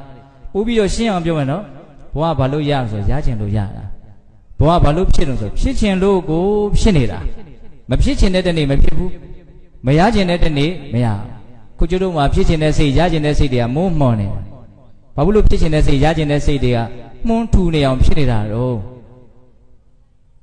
ဒုက္ခသစ္စာလို့မှမသိတာဘူးဘဝရဲ့အမှန်တရားကိုမသိဘဝတကယ်တမ်းကဆင်းရဲခြင်းသဘောဖြစ်နေတာကျတို့အသိကိုမသိဘူးအခုသတိပဋ္ဌာန်တရားအားထုတ်ကြတယ်ဝိပဿနာတရားအားထုတ်ကြတယ်ဆိုတာဘဝရဲ့ဒုက္ခသစ္စာဆင်းရဲခြင်းအမှန်တဘာဝကိုသိအောင်မြင်အောင်ကြိုးစားတာသူ့ကိုသိရင်သိသလောက်ဉာဏ်ထက်တယ်လို့ဆိုရတယ်နောက်ပိုင်းပြောမယ့်ကိစ္စကအဲ့ဒါပါလာလိမ့်မယ်ဟုတ်လားအဲ့တော့ဒီနေရာမှာပြောနေတဲ့စကားအစဉ်ကပါလေဘဝတွေကဘာလို့ဆက်ဆက်ဖြစ်နေတာလဲလို့မေးရင်လောဘကြောင့်ဆက်ဆက်ဖြစ်နေတယ်ဘာရဲ့ပုံမှာဖြစ်တဲ့လောဘလဲလို့မေးရင်ဘဝရဲ့ပုံမှာဖြစ်နေတဲ့လောဘပဲဘာလို့ဘဝရဲ့ပုံမှာလောဘကဖြစ်နေတာတော့ဒုက္ခမှမသိလို့ဒါပြောတာနော်အဲ့တော့ဒုက္ခမှမသိတာဘယ်လိုခေါ်တော့အဝိဇ္ဇာစာလို့ခန့်ခန့်ညာညာပြောတော့ဘယ်လိုပြောတာတော့သစ္စာ၄ပါးကိုမသိတာကိုအဝိဇ္ဇာလို့ဘုရားဟောတယ်ဒုက္ခေအညာဏဒုက္ခသမုဒိအညာဏဒုက္ခនិရောဓေအညာဏဒုက္ခនិရောဓဂာမိနိပရိပရာယေအညာဏနော်ပါဠိတွေရွတ်နေရအများကြီးရှုထွေးနေလိမ့်မယ်ဟုတ်လားအဝိဇ္ဇာဆိုတာဘာပြောတာတော့ခန္ဓာဟာဆင်းရဲတယ်ဆိုတဲ့အမှန်တရားကိုမသိတာအဝိဇ္ဇာမသိတဲ့အတွက်ကြောင့်ဒီခန္ဓာကိုဘုံဘုံတို့ဟာနှီးမျိုးစုံနဲ့တွေ့တာမမုန်းဘူးရှိကိုရှိနေတယ်ကတ်နေတယ်ညှိနေတယ်လုံးဝမစွန့်ခွာနိုင်ဘူးသူ့ဘုံမှာတန်ရောစဉ်အပြီးရှိတယ်အဲ့ဒါကြောင့်မလို့ဘဝတွေကဆက်ဆက်ရတယ်။ကိုင်ဖြေတတ်ပြီလား။ဘဝတွေဘာလို့ဆက်ဆက်ဖြစ်တာတော့လောဘကြောင့်ဖြစ်တာလို့တလုံးနဲ့ဖြေနော်။အဲ့ဒီလောဘဘာကြောင့်ဖြစ်တာတုံးလို့မေးရင်အဝိဇ္ဇာကြောင့်ဖြစ်တာမသိလို့ဖြစ်တယ်။ဘာလို့မသိတာတုံးဆိုတော့ဘဝရဲ့ဆင်းရဲတဲ့အမှန်တရားကိုမသိလို့ဖြစ်တယ်။ဟုတ်ပြီ။အခုဒီလူတွေရောအခုပြောနေတဲ့လူရောဘဝရဲ့ပုံမှာလောဘကအပြည့်ရှိနေတယ်ဟုတ်လား။ဒါကြောင့်မလို့သေချာပေါက်သေးပြီးတာနဲ့ဘဝကဆက်ဖြစ်လိမ့်မယ်။အဲ့လိုဆိုရင်ဘုံဘုံရဲ့ဘဝတွေကလောဘကြောင့်ဖြစ်တယ်ဆိုရင်ဟုတ်ပြီဘဝကလည်းအကျဉ်းများဖြင့်အကောင်းဆုံးနှမျိုးကွဲနေလူဘဝနတ်ဘဝဗြဟ္မဘဝကိုကောင်းတဲ့ဘဝလို့ပြောကြတယ်နော်သူဂတိငရဲတိဆံပြိတ္တာအတုရကဲကိုဆိုးတဲ့ဘဝလို့ပြောကြတယ်ဒုဂတိတကယ်တမ်းကကောင်းတဲ့ဘဝဆိုတာရှိတာမဟုတ်သူ့ထက်ဆိုးတဲ့ဘဝကိုထောက်ပြီးတော့သူ့ကိုကောင်းတဲ့ဘဝလို့ပြောတာလူဘဝလည်းကောင်းတာမဟုတ်ဘူးနတ်ဘဝလည်းကောင်းတာမဟုတ်ဘူးဗြဟ္မဘဝလည်းကောင်းတာမဟုတ်ဘူးသို့တော့အပေလေးပုံမှာဖြစ်နေတဲ့ဘဝတွေနဲ့စာရင်တော့သူတို့ကဘာလို့တော်သေးတယ်ဒါကြောင့်သူ့ကိုသူဂတိလို့ပြောတာအဲ့တော့လူမာကိုပဲကြည့်လိုက်အကောင်ဆိုအကျဉ်းပြင်းနှမျိုးကွဲနေ ကြည်ကောင်းတာနဲ့ကြည်မကောင်းတာဘယ်ဟာကောင်းလဲရုပ်လှတာကောင်းတာပေါ့နော်ပိုက်ဆံရှိတာနဲ့မရှိတာဘယ်ဟာကောင်းလဲကျမကြီးကောင်းတာနဲ့မကောင်းတာဘယ်ဟာကောင်းလဲအသက်ရှည်တာတိုတာဘယ်ဟာကောင်းလဲအချမ်းရများတာနေတာညံထက်တာညံတုံးတာအမျိုးမြတ်တာအမျိုးကြီးတာအမျိုးသေးတာအမျိုးရုပ်တာအကောင်းအဆိုးတွေအကုန်လုံးဘာဖြစ်နေတော့ကွဲနေဘာဖြစ်လို့အဲ့ဒီအကောင်းအဆိုးကွဲနေတာတော့အဲ့ဒီအကောင်းအဆိုးကိုဘယ်သူကစီရင်နေတာတော့ဘဝကိုတော့လောဘကဖြစ်စေတာဟုတ်ပြီအကောင်းအဆိုးကိုကြတော့ဘယ်သူကလုံနေတာတော့ဟောသူများဘာသာတရားတော့ဘယ်လိုဆုံးမတာတော့ဖះလှုပ်တာကောင်းကောင်းဆိုးဆိုးဖះအလိုတော်ကြဒါသူတို့ကိစ္စဘုံဘုံတို့ဘာမှဝေဖန်နေတာမဟုတ်ဘုံဘုံတို့ဘာသာတရားမြတ်စွာဘုရားဆုံးမတာကဘယ်လိုဆုံးမတာတော့အကောင်းအဆိုးကိုဘယ်သူလုံနေတာလို့ဘုရားဟောခဲ့တယ်လေကိုလှုပ်တယ်ဆိုတာကလူရင်းမရောက်ဘူးအဲ့ဒီဖြေကကံတရားကလှုပ်တယ်ဟောဒီလိုလေးသွားမယ်နော်ကံတရားကစီမံတယ်အဲ့တော့အဲ့ဒီကံတရားဆိုတာကိုမှန်မှန်ကန်ကန်တဲ့တဲ့မတ်မတ်ကံဆိုတာဒါကိုပြောတာလို့မြင်တတ်ဖို့လိုသေးတယ်ဒါလည်းဝါတတသွားနေကြတာများနော်ကံတရားဆိုတာကြီးကတဏှာမှထိုင်ကြည့်ပြီးတော့ကိုယ့်ကိုစီမံနေတယ်လို့မျိုးတချို့ကအဲ့လိုခံစားနေတာတောင်ရှိတယ်နော်အဲ့ဒါလို့ဟုတ်သလားကံတရားဆိုတာကိုယ်တန်တန်မှာအမြဲတမ်းဖြစ်နေတဲ့စေတနာကိုကံတရားလို့ပြောတာစေတနာဟံဘိက္ခွေကမ္မဝရာမိတယ်ရတယ်မို့လားမြတ်စွာဘုရားရဲ့စကားတော့စေတနာဆိုတာတကယ်တမ်းလူငယ်တွေနားလည်အောင်ပြောရရင်ကိုယ့်ရဲ့စိတ်ထားကလေးပဲဟိုအသေးစိတ်အသေးပဲဖွင့်ရရင်တော့အလုပ်တစ်ခုလုပ်တိုင်းစကားတစ်ခွန်းပြောတိုင်းအတွေးတစ်ခုတွေးတိုင်းခေါင်းဆောင်ပြီးတော့လှုပ်ကြစို့ပြောကြစို့တွေးကြစို့ဆိုတော့ရှေ့ကနေခေါင်းဆောင်ပြီးတော့နှိုးဆော်တတ်တဲ့အရာလေးကိုစေတနာလို့ခေါ်တယ်ဒါလေးပါတယ်နော်လှုပ်ချင်တယ်ပြောချင်တယ်တွေးချင်တယ်သူခေါင်းဆောင်ကလေးအဲ့ဒါကြောင့်သူ့ကိုကံလို့နာမည်တက်တယ်အဲ့ဒါကိုဘုံဘုံကလူငယ်လေးတွေရိုးရှင်းရှင်းနားလဲအောင်စိတ်ထားလေးတွေလို့ပြောခြင်းစိတ်ထားလေးတွေကကောင်းတဲ့စိတ်ထားလေးတွေဖြစ်တဲ့အခါရှိဘူးလားရုပ်တဲ့စိတ်ထားတွေဖြစ်တဲ့အခါကမရှိဘူးလားရှိတယ်မနာလိုတာတို့ဝန်တိုတာတို့ဟာစိတ်တိုင်းမကြတာတို့ဒါပါလေးတို့ရုပ်တဲ့စိတ်ထားတွေဗောနော်အဲ့ဒါကောင်းတဲ့စိတ်ထားတွေကကိုယ့်ကိုအစသာရရကောင်းအောင်စီရင်လိုက်မယ်ဆိုးတဲ့စိတ်ထားတွေကကိုယ့်ကိုအစသာရရဆိုးအောင်စီရင်လိုက်မယ်ဟောအဖြေတွေအများကြီးရပြီနော်ဘဝတွေကတဘဝပြီးတဘဝဖြစ်နေတာဘာလို့ဖြစ်တာတော့လောဘကြောင့်ဖြစ်တယ်လောဘကဘာလို့ဖြစ်တော့မကောင်းမှမသိလို့ဟုတ်ပြီနော်ဒါဖြင့်ဖြစ်တဲ့ဘဝတွေမှာအကောင်းဆိုးကိုဘယ်သူကစီရင်နေတာတော့ကိုယ့်ရဲ့စိတ်ထားကစီမံနေတာဒီသဘောကိုပြောတာနော်အဲ့ဒီစိတ်သားတွေရဲ့စွမ်းရည်ကအလွန်မှကြီးမားတယ်လွန်ခဲ့တဲ့ဘဝ100လောက်ကထားခဲ့တဲ့စိတ်သားလည်းဒီဘဝမှာလာပြီးတော့အကျိုးပေးခြင်းပေးနိုင်တယ်အံ့ဩစရာကြီးနော်နားလေလားဘုံဘုံပြောတာကိုဟုတ်ပြီအဲ့လိုဆိုရင်ခုနတုန်းကပုံနာပြောတဲ့စကားကိုပြန်ဆက်ရအောင်နော်အချိန်တောင်သိမ့်မရှိတော့သူကအဲ့ဒါတွေကိုယုံကြည်တယ်နော်ယုံကြည်လို့မို့သေးပြီးတဲ့နောက်တပည့်တော်တို့အရှင်ပြေအောင်ကောင်းမွန်အောင်ဘယ်လိုလုပ်ရမလဲဒါမေးတာနော်မိကုံမေးတဲ့ပုဂ္ဂိုလ်ရဲ့အမြင်မှန်ရှိပုံလေးကိုရိပ်မိသေးခြင်းလို့ဒါကိုဘုံဘုံကချက်ထွင်ပြီးတော့ပြောနေတာဟုတ်လားအဲ့တော့မြတ်စွာဘုရားကသိပြီးတဲ့နောက်မှာအရှင်ပြေခြင်းနဲ့ကောင်းမွန်ခြင်းနဲ့ဘဝကောင်းကိုရခြင်းနဲ့ရတဲ့ဘဝမှာလည်းပို့ပြီးတော့ကောင်းတဲ့ကောင်းတဲ့အခြေအနေကောင်းလေးတွေနဲ့တွေ့ကျင်တယ်ဆိုလို့ရှိရင်သူ့မှာလည်းပဲပြည့်စုံခြင်း၄မျိုးနဲ့ပြည့်စုံရမယ်ဒီဘဝချမ်းသာခြင်းရင်ပြည့်စုံရမယ်ပြည့်စုံခြင်း၄မျိုးတော့ပြောခဲ့ပြီနော်ဥဒ္ဌာဏတမ္ပရာအာရခတမ္ပရာကလျာဏမိတ်တတမ္ပရာသမဇီဝိတာတမ္ပရာအခုတန်တရားမှာကောင်းခြင်းနဲ့ချမ်းသာခြင်းနဲ့ဆင်းပြေခြင်းနဲ့ဆိုရင်လည်းပြည့်စုံရမယ့်အရာဌာနကြီးဘယ်နှမျိုးတော့၄မျိုးအဲ့ဒါကဘာလဲဆိုတော့သောတော်ကကလျာဏမိတ်တတမ္ပရာမိတ်ဆွေကောင်းနဲ့ပြည့်စုံရမယ်ဆိုတာထဲမှာဘုံပြောခဲ့တယ်တတ္တာသီလစာကပညာဒီတရား၄လုံးမမေ့သေးဘူးလို့ထင်ပါတယ်နော်အဲ့ဒါဘဝတန်တရားတစ်လျှောက်အစဉ်ပြေခြင်းနဲ့ချမ်းသာခြင်းနဲ့ကောင်းမွန်ခြင်းနဲ့ဆိုလို့ရှိရင်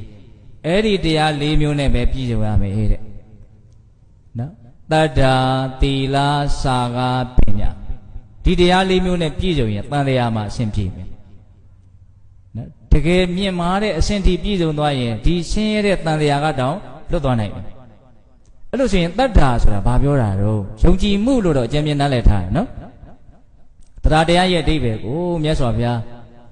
ဖွင့်ဆိုမှုအများဆုံးဟာဘလို့ဖွင့်ဆိုလဲဆိုတော့မြတ်စွာဘုရားရဲ့တပ္ပညုတဉာဏ်ကိုယုံကြည်ခြင်းဟာတရားတရားလို့အဲ့လိုမြတ်စွာဘုရားကိုတော်တိုင်အဓိပ္ပာယ်ဖွင့်ဟုတ်လား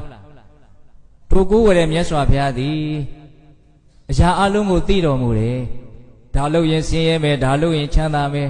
နော်ဒီလိုလုပ်ရင်ဘဝတန်တရားထဲမှာလဲနေမယ်ဒီလိုလုပ်ရင်တော့ဘဝတန်တရားဒုက္ခတွေကလွတ်မြောက်သွားလိမ့်မယ်ဒီအထိတို့မြတ်စွာဘုရားအကုန်သိတယ်လို့မြတ်စွာဘုရားရဲ့တပ္ပိယုတဉာဏ်ကိုယုံလို့ရှိရင်သူတော်ကောင်းတရားရဲ့ပုံမှာလည်းယုံကြည်ပြီးသားဖြစ်တယ်အရိယတန်ခါရဲ့ပုံမှာလည်းယုံကြည်ပြီးသားဖြစ်တယ်ကံကံရဲ့အကျိုးပုံမှာလည်းယုံကြည်ပြီးဖြစ်တယ်အဲ့တော့ဘဝတန်တရားမှာအစဉ်ပြေခြင်းနဲ့ဆိုရင်နံပါတ်1ပြည့်စုံရမယ့်အရည်အသွေးသည်ယုံကြည်မှုအမှန်ကန်ရှိရဟုတ်လားအဖြူကိုအဖြူလို့ယုံမှသာလျှင်ယုံကြည်မှုကမှန်တာနော်အမဲကြီးကိုအဖြူလို့မှားမှားယွင်းယွင်းယုံကြည်နေမယ်ဆိုရင်အဲ့ဒါယုံကြည်မှုလို့ပြောမလားအဲ့ဒါဘာလို့အဲ့ဒါအမှားပေါ့နော်ဒီလိုကိုကယုံနေသို့တော့ तू ကကိုယုံထားတဲ့အတိုင်းဟုတ်မနေဘူးဆိုရင်ကိုယ့်ရဲ့ယုံကြည်မှုကမှန်သလားအဲ့ဒါကိုဘာလောက်ခံဆိုကိုအညာခံရတာပေါ့ဟုတ်လား तू တကယ်ဖြစ်နေတာတစ်မျိုးကိုယ်စိတ်တွေကထင်းနေတာတစ်မျိုးအဲ့ဒါဘာလောက်ခံရတာတော့အညာခံရတာနော်အညာခံရတာနဲ့ယုံကြည်မှုကိုလည်းသက်ကွဲဖို့လိုတယ်နော်ယုံကြည်မှုဆိုတာဘာကိုပြောတာတော့ तू ယုံထားတဲ့အရာဟာ तू ယုံတဲ့အတိုင်းဟုတ်တယ်ဆိုမှယုံကြည်မှုကမှန်တာနော်ဟုတ်လားဒါနံပါတ်1ပြည့်စုံရမယ့်အရည်တွေအဲ့ဒီအရည်တွေပဲတရားတရားပြီးတော့ဘာလာမလို့သီလလူတယောက်အနေနဲ့၅ပါးသီလပြည့်စုံအောင်လုပ်ရဒါနာတော်ဘောဂဝါလှူလို့ရှိရင်ဥစ္စာပစ္စည်းပေါ်တယ်ဆိုတဲ့ဒေသနာလေးကတော့လူထဲမှာအလွန်တွင်ကျယ်နော်ငါးပါးသီလပြည့်စုံအောင်စောင့်ထိန်ရင်ဥစ္စာပစ္စည်းပေါ်များမယ်လို့ဟောထားတဲ့ဒေသနာကတော့လူထဲသိမ့်မရောက်ကြားဘူးသလားအဲ့ဒါကြားဘူးတယ်လို့ပြောတဲ့လူရှိတယ်နော်တကယ်မြတ်စွာဘုရားဟောထားတယ်ဒုက္ခပတ္တနာသုတ်တံဘဝမှာဥစ္စာပစ္စည်းနဲ့ပြည့်စုံခြင်းလိုက်တာလို့သင်တောင့်တတယ်ဆိုရင်ငါးပါးသီလကိုသာဖြူစင်အောင်စောင့်ထိန်ပါဒီတိုင်းဟောတာမြတ်စွာဘုရားလူလောကထဲမှာကောင်းသတင်းတွေကျွယ်ဝခြင်းနဲ့သတင်းကောင်းတွေထွက်ခြင်းနဲ့ဒီနေ့အဖြစ်နာမည်ကောင်းရခြင်းနဲ့ဆိုရင်လည်းပဲငါးပါးသီလကိုသာပြည့်စုံအောင်စောင့်ထိန်ပါလူဘဝကြီးမှာဥစ္စာပစ္စည်းနဲ့လည်းပြည့်စုံတယ်ကောင်းသောချီးမွမ်းခြင်းဖြင့်လည်းပဲအချီးမွမ်းခံရတယ်ဆိုရင်ဘာလို့သေးလဲအချင်းမြင့်တော့ဘာမှမလိုတော့ဘူးလို့တော့ပြောလို့ရရနော်ပတ်ဝန်းကျင်ရဲ့လေးစားမှုတန်ဖိုးထားမှုမျက်နှာမှုလည်းရတယ်လေဥစ္စာပစ္စည်းနဲ့လည်းပြည့်စုံအဲ့ဒီနှစ်မျိုးလုံးကိုသီလတည်းဟူသောအကြောင်းကြောင့်ရနိုင်တယ်ဒါတင်လားဆိုတော့မကဘူးဒါကဒီဘဝအတွက်လိုအပ်ချက်ကိုပဲပြည့်စုံစေတဲ့အပိုင်းကိုပြောတာနော်ဘဝကသိပြီးတာနဲ့ပြီးမလားမပြီးဘူးအဲ့ဒါဘာဆက်ပြောတော့မြတ်စွာဘုရားသိပြီးတဲ့နောက်မှာငါဘဝကောင်းလေးရကျင်လိုက်တာလို့တောင့်တရဲဆိုရင်လည်းငါးပါးသီလကိုသာပြည့်စုံအောင်စောင့်ထိန်၃ချက်ပြောတယ်နော်အဲ့ဒီသုတ်တံမှာဥစ္စာပစ္စည်းနဲ့ပြည့်စုံခြင်းရယ်ချီးမွမ်းသံနဲ့ပြည့်စုံခြင်းရယ်ပြီးတော့ဘာလို့ဘဝကောင်းကိုရခြင်းနဲ့ပြည့်စုံမှုဟုတ်ပြီလားဒါကြောင့်ကိုချင်းသီလနဲ့ပြည့်စုံမယ်ဆိုရင်တန်တရားမှာအစဉ်ပြေလိမ့်မယ်ချမ်းသာလိမ့်မယ်ဒီလိုမြတ်စွာဘုရားဟောတတ္တာတမ္ပရာသီလတမ္ပရာပြီးတော့ဘာလားတော့စာကတမ္ပရာရရောရမယ်နှမျိုးဝင်တိုမှုနဲ့ကိုယ့်ရဲ့စိတ်ကိုကျဉ်ကျပ်မနေသင့်ဘူးနော်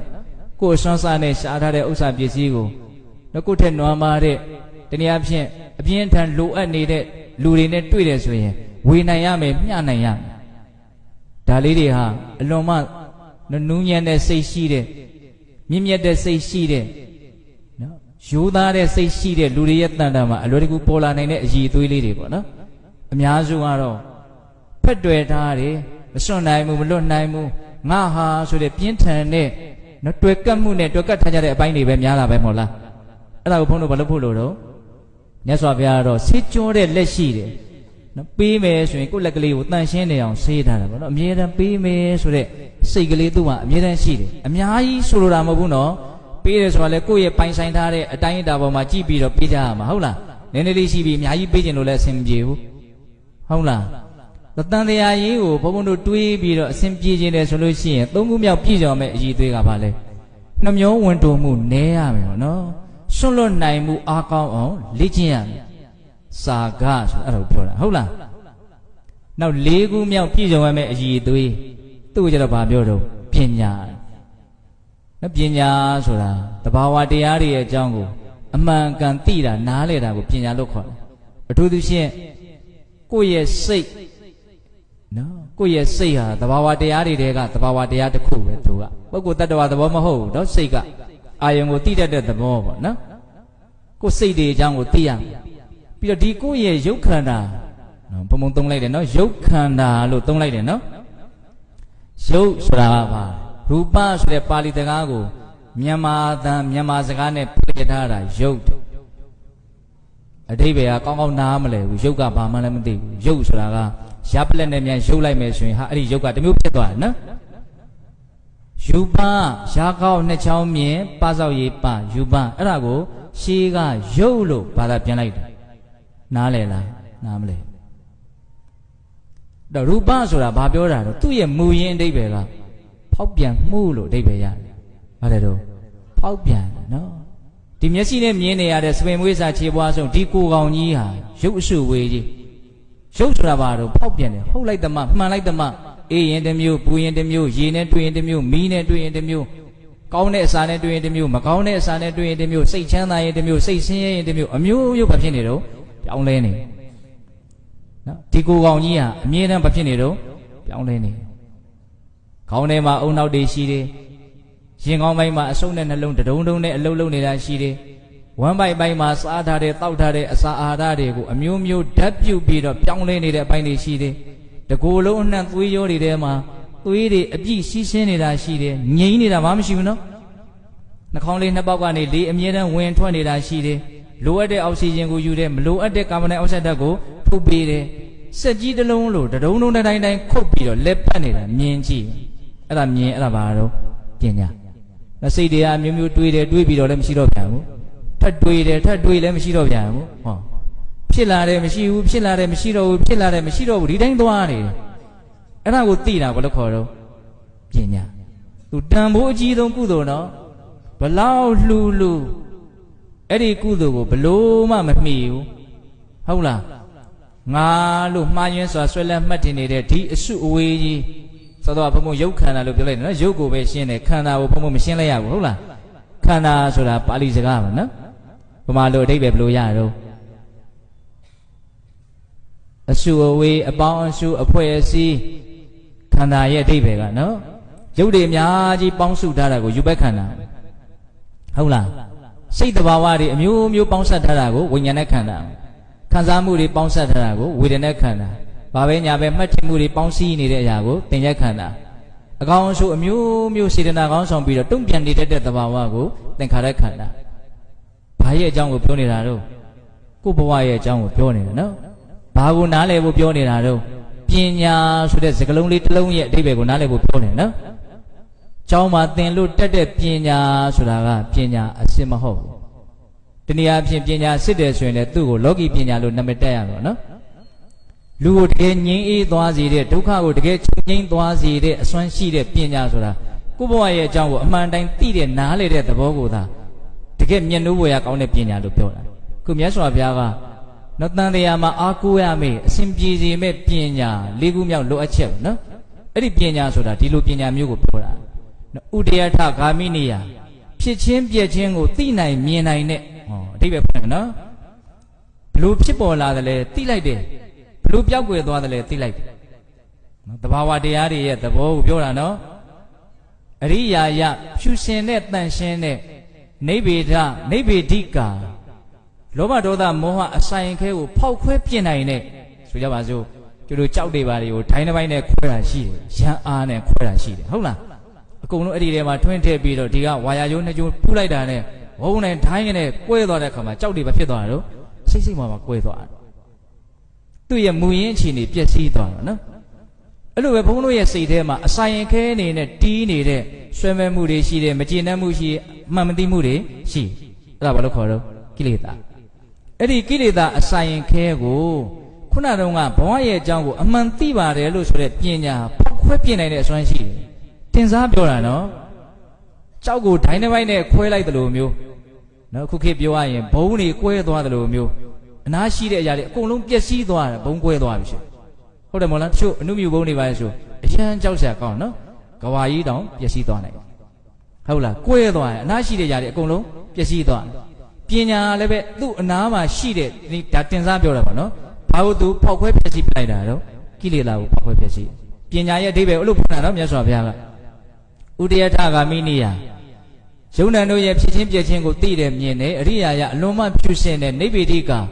ကိလေသာအဆိုင်ခဲကိလေသာဒုတွေကိုဖောက်ခွဲပြနိုင်တဲ့အစွမ်းလည်းရှိတယ်နောက်ဆုံးအဓိပ္ပာယ်ဖွင့်ဆိုချက်လေးကိုဘုရားအလွန်ကြိုက်တယ် သမ္မာဒုက္ခခယဂ ामि နိယဒီလိုစကလုံးလေးတွေကိုဘုံကဆွဲစေခြင်းနော်မြတ်စွာဘုရားပြောခဲ့တာလေးမြတ်စွာဘုရားရဲ့ပုံမှာမျက်နှာမှုလေးနဲ့သမ္မာဒုက္ခခယဂ ामि နိယသမ္မာဆိုတာကောင်းမွန်စွာဒုက္ခခယဆိုတာဒုက္ခကုန်ခြင်းဂ ामि နိယအဲ့ဒီကိုရောက်စေတတ်တဲ့လမ်းနော်ပညာဆိုတာကောင်းစွာဒုက္ခကိုကုန်ခန်းသွားစေတတ်တဲ့နိလန်းလို့ပြောတာသဘောပေါက်ရဲ့လားဒီနေ့မှာဒုက္ခကုန်တယ်ဆိုတဲ့စကားလုံးရဲ့ရှေ့မှာတမ္မာဆိုတာလေးထည့်ထားရနော်ဘာလို့ထည့်ထားရတော့တချို့ဒုက္ခကုန်တာတွေကတကယ်ကုန်တာမဟုတ်ဘူးကောင်းစွာကုန်တာမဟုတ်ဘူးသူပြန်ဖြစ်နေပြန်ဖြစ်တဲ့နီးနဲ့ကုန်တဲ့ဒုက္ခကုန်တာကောင်းစွာကုန်ခြင်းမဟုတ်ဘူးကောင်းစွာကုန်တယ်ဆိုတာကုန်သွားပြီဆိုရင်နောက်တော့ဘယ်တော့မှပြန်ဖြစ်တော့ဘူးအဲ့ဒါမှကောင်းစွာကုန်တယ်လို့ပြောတာအဲ့ဒါမဲ့ညာဖူညာရပြီဆိုရင်ဘဝဒုက္ခတွေနော်အရဟတမညာအရဟတဖူညာရမယ်ဆိုရင်ဘဝဒုက္ခတွေဆက်ပြီးတော့ပြန်ပြီးတော့ဖြစ်ကြအောင်ရှိတော့ဒီသဘောကိုသူကရည်ရွယ်တာအဲ့ဒါကိုမဟာရှိဆိုဘုရားကြီးရှင်းပြတာတခုရှိတယ်ဆိုကြပါစို့ယောဂဆွဲကပ်နေတဲ့ဝေဒနာတွေတယောက်ဆေးဝါးကိုမှီဝဲလိုက်လို့ယောဂပျောက်သွားတယ်သို့တော့ယောဂကတရက်ပဲပျောက်တယ်နောက်ရက်ကျတော့ပြန်ထလာတယ်အဲ့ဒါယောဂပျောက်တယ်လို့ခေါ်နိုင်မလားဘာဖြစ်လို့တော့နောက်ရက်ကျတော့ပြန်ဖြစ်တယ်နော်ပျောက်ပြီးရင်ဒီဘဝဘယ်တော့မှဒီယောဂပြန်မဖြစ်တော့ဘူးဆိုမှအဲ့ဒါဘာလို့ကောင်းစွာယောဂပျောက်ခြင်းလို့ပြောရဟုတ်လားဒုက္ခတွေကိုချုပ်ငြိမ်းစေတယ်ပြန်ဖြစ်နေမယ်ဆိုရင်အဲ့ဒါကိုကောင်းစွာဒုက္ခချုပ်ငြိမ်းစေခြင်းလို့မဆိုနိုင်ဘူးပြန်မဖြစ်တော့သောချုပ်ခြင်းဖြင့်ချုပ်ငြိမ်းသွားစေမှအဲ့ဒါကိုဘာလို့ခေါ်တော့ကောင်းစွာဒုက္ခကိုချုပ်ငြိမ်းစေခြင်းလို့ခေါ်ခုမြတ်စွာဘုရားပညာကိုအဲ့ဒီအစွမ်းရှိတယ်လို့ပြောတာသမ္မာဒုက္ခခယဂ ामि နိယငါလူငယ်တွေကိုဟောမယ်ဆိုပြီးတော့စကလုံးတွေကအကြီးကြီးဖြစ်နေနော်နားတွေကိုမနှံ့မှလည်းစိုးရတယ်နားနဲ့မဆန့်မှလည်းစိုးရတယ်စကားလေးတွေကသေးနေနားကြီးနေတော့ဘာလို့မနှံ့ဘူးတရားလည်းဘောပြက်ပြက်နဲ့ရတာမရှိဘူးဟာဒါပါတော့နားတယ်မနှံ့ဘူးကွာနားလေပြီးသားတွေကြီးဖြစ်နေတယ်ဘုန်းကြီးပြောတဲ့စကားတိုးပြီးတော့သိကြဘာမှမပါဘူးအဲ့ဒါဘာပြောတော့နားတယ်မနှံ့ဘူးတဲ့ကိုနားကကြီးနေနော်နားဆိုတာဘာကိုပြောတာတော့ညံကိုပြောတာနော်ကိုညံကကြီးနေတယ်ဘုန်းကြီးပြောတဲ့စကားတိပိသားကြီးဖြစ်နေဆိုဘာဖြစ်လို့နားတယ်မနှံ့ဘူးရတာမရှိဘူးနောက်ထပ်တစ်မျိုးရှိသေးတယ်ကိုညံကငယ်ပြီးတော့တိစရာကြီးကအကြီးဖြစ်နေဆိုနားနဲ့မဆန့်ဘူးဟုတ်လားဘယ်လောက်မဆန့်တာတော့ဘယ်လောက်ရှမ်းထွက်သွားတာတော့နော်အဲ့ဒါဘာကိုအဓိပ္ပာယ်ဖွင့်တယ်တော့ဘုံဘုံကပညာကိုအဓိပ္ပာယ်ဖွင့်တာနော်ပညာဆိုတာကိုယ့်ဘဝရဲ့အကြောင်းကိုအမှန်တိုင်းသိတာနားလည်တာကိုပညာလို့ပြောတာဟုတ်ရဲ့လားအဲ့ဒါဘဝကဘလို့ဖြစ်နေတာတော့ဘဝအမြဲတမ်းပြောင်းလဲပြီးတော့ဖြစ်နေတာပဲစောတော့ဟာမဟုတ်တော့ဘူးအမြဲတမ်းအသက်ကြီးသွားတယ်ဘဝဟုတ်လားမြင်ရတာတွေဟာအသက်ကြားရတာတွေဟာအသက်တွေးမိနေတာတွေလည်းအသက်ခံစားနေရတာလည်းအသက်ပဲအသက်တွေကြီးပဲဒါပေမဲ့ဘုန်းဘုံတို့ကအသက်တွေဖြစ်နေတယ်လို့သိသလားကိုဘလို့ထင်တယ်ငကိုလူပေါ့ဘုံဘုံရဲ့ဘယ်ကအသက်ကရောက်လာမှာတော့ကိုဘယ်ကလူလဲဘလို့ထင်နေတာတော့ငကိုလူလို့ပဲထင်တယ်နော်ဘုံဘုံငယ်ငယ်ကတရားတစ်ပုဒ်ထဲမှာထည့်ပြီးတော့ဟောဘူးတဲ့တချို့လိုင်းမောပါမောပါနားထောင်ဘူးကောင်းနားထောင်ဘူးလိမ့်မယ်မြင်းနဲ့ခရုပုံမြင်ဆိုကြားဘူးတယ်မဟုတ်လားမကြားဘူးသေးတဲ့လူတွေအတွက်ရည်ရွယ်ပြီးတော့အပြေးလွှားလေးပြောလိုက်အောင်ပဲနာကြီးကစိတ်နေပြီတခါမှမြင်းနဲ့ခရုတွေ့ကြတယ်ခရုဆိုတဲ့မျိုးကလှုပ်စီးနေရှေ့ရောက်တာမဟုတ်သွားတယ်အဲ့ဒါကိုမြင်းကကြည့်ပြီးတော့အလွန်နှေးတဲ့အကောင်ပဲကွာကဲ့ရဲ့အဲ့လိုကဲ့ရဲ့တဲ့ခါကျတော့ခရုကမင်းကငါ့ကိုနှေးတယ်လို့ပြောတာလားတတိရှိရင်မင်းကလည်းအပြေးပြိုင်မယ်ဟာဘယ်သူကိုစိန်ခေါ်တာတော့ခရုကမြင်းကိုစိန်ခေါ်တာနော်သူ့ဟာအကြံစီရှိလို့ပေါ့အဲ့တော့မြင်းကမင်းလူကောင်များငါလူကောင်ကိုလာပြီးတော့စိန်ခေါ်တယ်။ကိုင်ဘယ်နေ့ပြိုင်ရင်လဲရက်တာရွေးလိုက်စီစဉ်ရင်ရအောင်ဆိုကောင်9ရက်ရွေးတယ်ရွေးပြီးတော့သူကဂတိတစ်ခုတောင်းတယ်မင်းကလည်းအပြေးပြိုင်မဲ့နေရမှာဂတိတစ်ခုတော့ရှိရမယ်အဲ့ဒါဘာတော့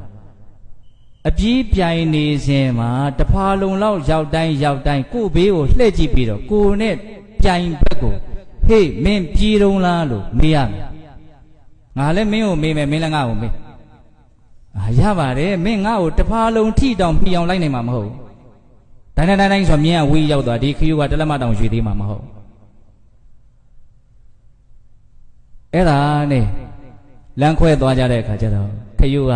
သူ့ရဲ့ခရုအပေါင်းဖော်တွေရောက်ပြီဆိုတဲ့အခါကျတော့ဟာငါလူတို့မြင်သာစားမလားဟာစားမှာပေါ့မြင်သာစားရင်အညောင်းပြေ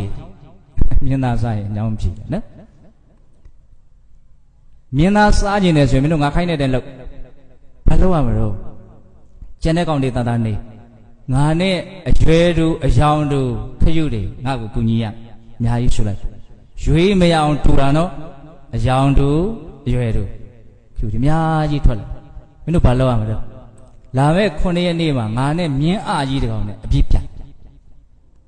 အဲ့ဒါတဖားလုံးလင်းတကောင်ကြတို့ကြိုးပြီးတော့ရက်နေမယ်ပြေးလန်းတစ်လျှောက်အဲ့ဒါမင်းဘေးမှာမြင်းအကြီးထိုင်နဲ့ပြေးလာလို့ဟေးပြေးတော့လားလို့မင်းရင်မင်းလောက်ရမယ့်တာဝန်ကအေးပြေးတော့မဲလို့သာဖြေလိုက်ဒါပဲအဲ့ဒါမင်းသေးကြပါမြင်သာစားရမယ်ဗမာပုံမြင်တဲ့အလွန်ကောင်းတဲ့ဒီပုံမြင်ကလေးနဲ့လွန်လို့ကောင်းတယ်လို့ပြောတာနော်အဲ့ဒါနဲ့9ရက်စီးတဲ့နေ့ကြတော့ချိန်ထားတဲ့အတိုင်းပြိုင်ပွဲစပြီးတော့တာထွက်မြင်းကြီးပြေးတယ်ဆိုတော့ဒီခီးကလှုပ်ကုန်မလို့တိုင်းနေဟုတ်လားတဖာလုံလောက်ရောက်တဲ့အခါကျတော့ဂရီပေးထားတဲ့တိုင်မြင်းကြီးကဖေးကြည့်ဟေးပြေးတော့လားလို့ပြိုင်ဘက်ကိုကြည့်ရတော့မရှိဘူးထင်တာပေါ့လှည့်ကြည့်လိုက်တဲ့အခါကျတော့ဘာတွေ့တော့ရွာနဲ့ပြေးနေတဲ့ခရီးတွေ့ဟာဒီကောင်မြေရှိုးလာသလားမိုးပြန်လာဘယ်ကလာသူ့စိတ်ကဘယ်လိုထင်နေတာတော့စောတော်ကသူနဲ့အတူတူတာထွက်ခဲ့တဲ့ခရီးလို့သူထင်နေတာလေသူ့ကိုစိန်ခေါ်ခဲ့တဲ့အကောင်လို့သူထင်နေတာအဲ့ဒါနဲ့ကိုင်းဒီကောင်ရှိစီငါတက်တူပြီးတော့ပြေးမယ်ဆိုရင်အတင်းပြေးတပါလုံးလောက်ရောက်တဲ့အခါကျတော့ဂရီမပြည့်ရဘူးဆိုတော့လှည့်ကြည့်တယ်ဟာရွာနဲ့ပြေးနေရှိရလန့်တော့တယ်ဒီကောင်ဘလို့လာတော့အဲ့ဒါနဲ့ဟေးမင်းပြေးတော့လားပြေးတော့မယ်အဲ့ဒါနဲ့ဓာတ်တက်တိုးပြီးတော့ပြေးပြန်တယ်တပါလုံးလောက်ကြည့်လိုက်တဲ့ခါမှာရှိနေပြန်တယ်အဲ့လိုနဲ့တိုးပြီးတော့ပြေးရင်နဲ့မြင်းကြီးကအမောဆိုပြီးတော့သေသွားနောက်ထပ်အသစ်တွေ့ရတဲ့ခရုတွေကိုသူ့စိတ်ထဲကဘလို့ထင်တာငကိုခရုလိုပဲထင်နေတာဒါဟာအသစ်ပါလို့ဒီလျှို့ဝှက်ချက်ကိုမသိလို့ဒီမြင်းဟာသေရတယ်ဟုတ်လားအဲ့ဒီမြင်းအာကြီးဆိုတာသူများကိုပြောတာမဟုတ်ဘူးဘုန်းတို့တရားဓမ္မတွေအကုန်လုံးကိုပြောဒီနေ့ထိုင်တဲ့လူတွေအကုန်လုံးမြင်းအာတွေကြီးတယ်ဟုတ်လားပြောနေတဲ့လူလည်းမြင်းအာနော်မလွတ်သေးဘူးရုံနာကိုဘလို့ထင်းနေတာလဲဘဝကိုဘလို့ထင်းနေတာလဲဒီတိုင်းပဲလို့ကိုထင်းနေတာဒါကြောင့်ဒါလေးကိုအမြဲတမ်းထိန်းထားခြင်းနဲ့သေမယ်သာပြောလိုက်တုံလောက်ခြောက်ချပြီးတော့တခါတည်းအိမ်ကြီးပြက်ပြီးတော့မျက်ရည်ကျတဲ့လူပဲများဒီတိုင်းလေးပဲနေခြင်းဘဝမှာဒီတိုင်းလေးပဲလို့လဲထင်တယ်ဟုတ်တယ်မဟုတ်လားဆယ်စုနှစ်လောက်ကြာသွားပြီဆိုရင်ရုပ်တည်တော်ပြောင်းသွားတယ်ဒါတောင်စိတ်ကဘလို့တော့ထင်တော့ဟုတ်လားတချို့ဆိုရင်ဒီတိုင်းကဘလို့တောင်ထင်တော့အရင်ဘဝတုန်းကလူဝင်စားတွေဘာတွေရှိတယ်လေခုဘုံကျောင်းမှာရှမ်းကြီးတဲ့ကိုရင်တစ်ပါးရှိပြင်ဦးလင်နာရွာတရားကအဲ့ဒါသူကအရင်ဘဝတုန်းကမန္တလေးဖရာကြီးနာစိုက်ကားနေတဲ့တခါကြီးတောက်ဖြစ်ခဲ့တာအကုန်ပြန်ပြောနိုင်တယ်အံ့ဩစရာကြီးအဲ့ဒါသူ့အမေကိုစကားပြောတတ်တဲ့အရွယ်အစပြီးတော့အရင်နှမျောတယ်အမေအဆံကိုကြည့်တော့ပိုက်ဆံမရှိရင်လူဘဝကြီးအောက်ကျဘယ်သူမှသင်ကြမလို့ဘူးနော်ပြီးခဲ့တဲ့ဘဝကိုနိနိကကသူဘာတော့သိနေတာမြင်နေတာအဲ့တော့ပြောရင်တာကဘာတော့ကျုပ်တို့ကမြင်းအာကြီးတွေဆိုပြောရင်အသစ်ဖြစ်နေတာကျုပ်တို့သိသလားမသိဘူးဒါကြောင့်ကျုပ်တို့ရဲ့စိတ်ထဲမှာရှစ်ဆွဲမုံဆွဲတွေကအလွန်မှအားကြီးတယ်ပေါ့နော်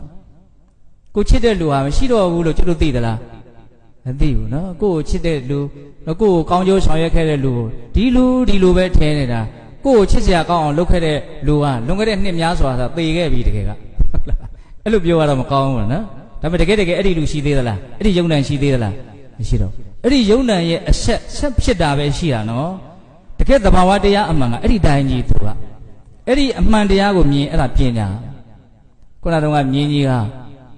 ခရုအသစ်တွေကိုအသစ်တွေလို့မသိတဲ့အတွက်ကြောင့်သူကဖြစ်ရတော့မောဆိုပြီးတော့ပေးရတယ်အဲ့လိုပဲဘုန်းတော်တွေဟာယုံ nant ဟာအသစ်တွေကြီးဖြစ်နေတာငကိုဟာမဟုတ်ဘူးလို့မသိဘူးမသိတဲ့အခါကျတော့ဒီယုံ nant နေရဲ့အပေါ်မှာအလွန်မှဆွဲမက်တယ်ပေါ့နော်ဘဝရဲ့အပေါ်မှာအဲ့ဒီဆွဲမက်တဲ့လောဘကြောင့်ပဲဘဝတွေကထက်ရမယ်ဘဝရပြီဆိုရင်ရတိုင်းသောဘဝတွေဟာတည်ခြင်းတရားဖြစ်မယ်အဆုံးသတ်ခရုတွေကိုအသစ်တွေလို့မသိတဲ့အတွက်ကြောင့်မြင်းကြီးဟာသေရတယ်လို့ကျုပ်တို့တွေဟာလည်းပဲယုံ nant တွေဟာအမြဲတမ်းပြောင်းလဲနေတာအမြဲတမ်းအသစ်တွေတောက်လျှောက်ပြက်နေတာလို့မသိတဲ့အတွက်ကြောင့်ဘဝပေါ်မှာမမောတဲ့လောဘတွေဖြစ်ပြီးတော့တည်တတ်တဲ့ဘဝတွေကိုရပြီးတော့ဘဝတိုင်းသေပြရမ မတူဘူးလားအဲ့ဒါကိုပြောတာနော်တဏှာကြီးနဲ့9မိနစ်ရှိသွားနော်အဲ့တော့ဘုန်းဘုန်းတို့ဘဝတန်တရားတစ်လျှောက်ဆင်ပြေခြင်းနဲ့ချောမွေ့ခြင်းနဲ့လို့တရားတောင်းတဲ့လူကဒီကဇာနုကတောင်းတာဟုတ်လားမြတ်စွာဘုရားဘဝတန်တရားမှာဆင်ပြေခြင်းနဲ့ကောင်းခြင်းနဲ့ဆိုရင်ပြည့်စုံရမယ့်အရာဌာနဘယ်နှမျိုးပြောတော့၄မျိုးတတ္တာသီလစာကပညာကိုဥစားပေးပြီးတော့ပြောလိုက်တယ်နော်ဒါကြောင့်လူငယ်ပိုင်းလေးတွေလူလက်ပိုင်းလေးတွေများတဲ့အတွက်ကြောင့်တို့တရားတောင်းတဲ့ပုဂ္ဂိုလ်ရဲ့စကားလေးကိုဒါပြန်ပြီးတော့ခောက်လိုက်ဦးမယ်ဟုတ်လားတပည့်တော်တို့ဟာဗါတဲ့တော့ငွေလည်းမတဲကာမလည်းမစွန့်နိုင်ဘူးနော်ဒါကြောင့်ဒီဘဝလည်းပဲအစဉ်ပြေခြင်းနဲ့နောက်ဘဝတွေမှာလည်းအစဉ်ပြေခြင်းနဲ့ဒီဘဝရောနောက်ဘဝရောအစဉ်ပြေဖို့အတွက်တပည့်တော်ဘလို့နေရမလို့ဘလို့ကျင့်သုံးရမလို့ဒီနီလန်းဟောပါဆိုလို့မြတ်စွာဘုရားဟောပြလိုက်ဒီဘဝမှာအစဉ်ပြေခြင်းနဲ့ဆိုရင်ပြည့်စုံရမယ့်အရာဌာနဘယ်နှမျိုးတော့၄မျိုးဥဒ္ဌာဏတံပရာလုံလဝရိယနဲ့ပြည့်စုံရအာရခတံပရာဥစ္စာပစ္စည်းမပျက်စီးအောင်စောင့်ရှောက်နိုင်တဲ့အစွမ်းနဲ့ပြည့်စုံရကလျာဏမိတ်တတံပရာတတ္တသီလစာကပညာနဲ့ပြည့်စုံတဲ့မိကောင်းဆွေကောင်းရှိရမယ်သူ့ကိုလည်းအတုယူရမယ်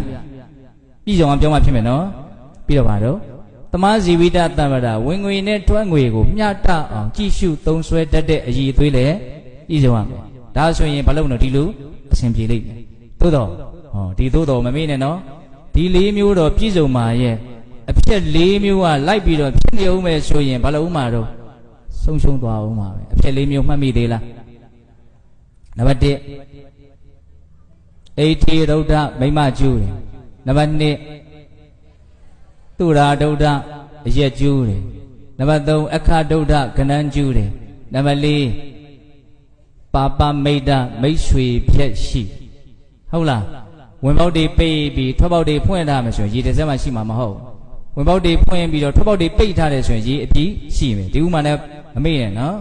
တဘဝမှာဘလို့ရှင်ပြေအောင်နေရမလဲဆိုတဲ့နီလန်းများစွာတဲ့ကအလွန်မှ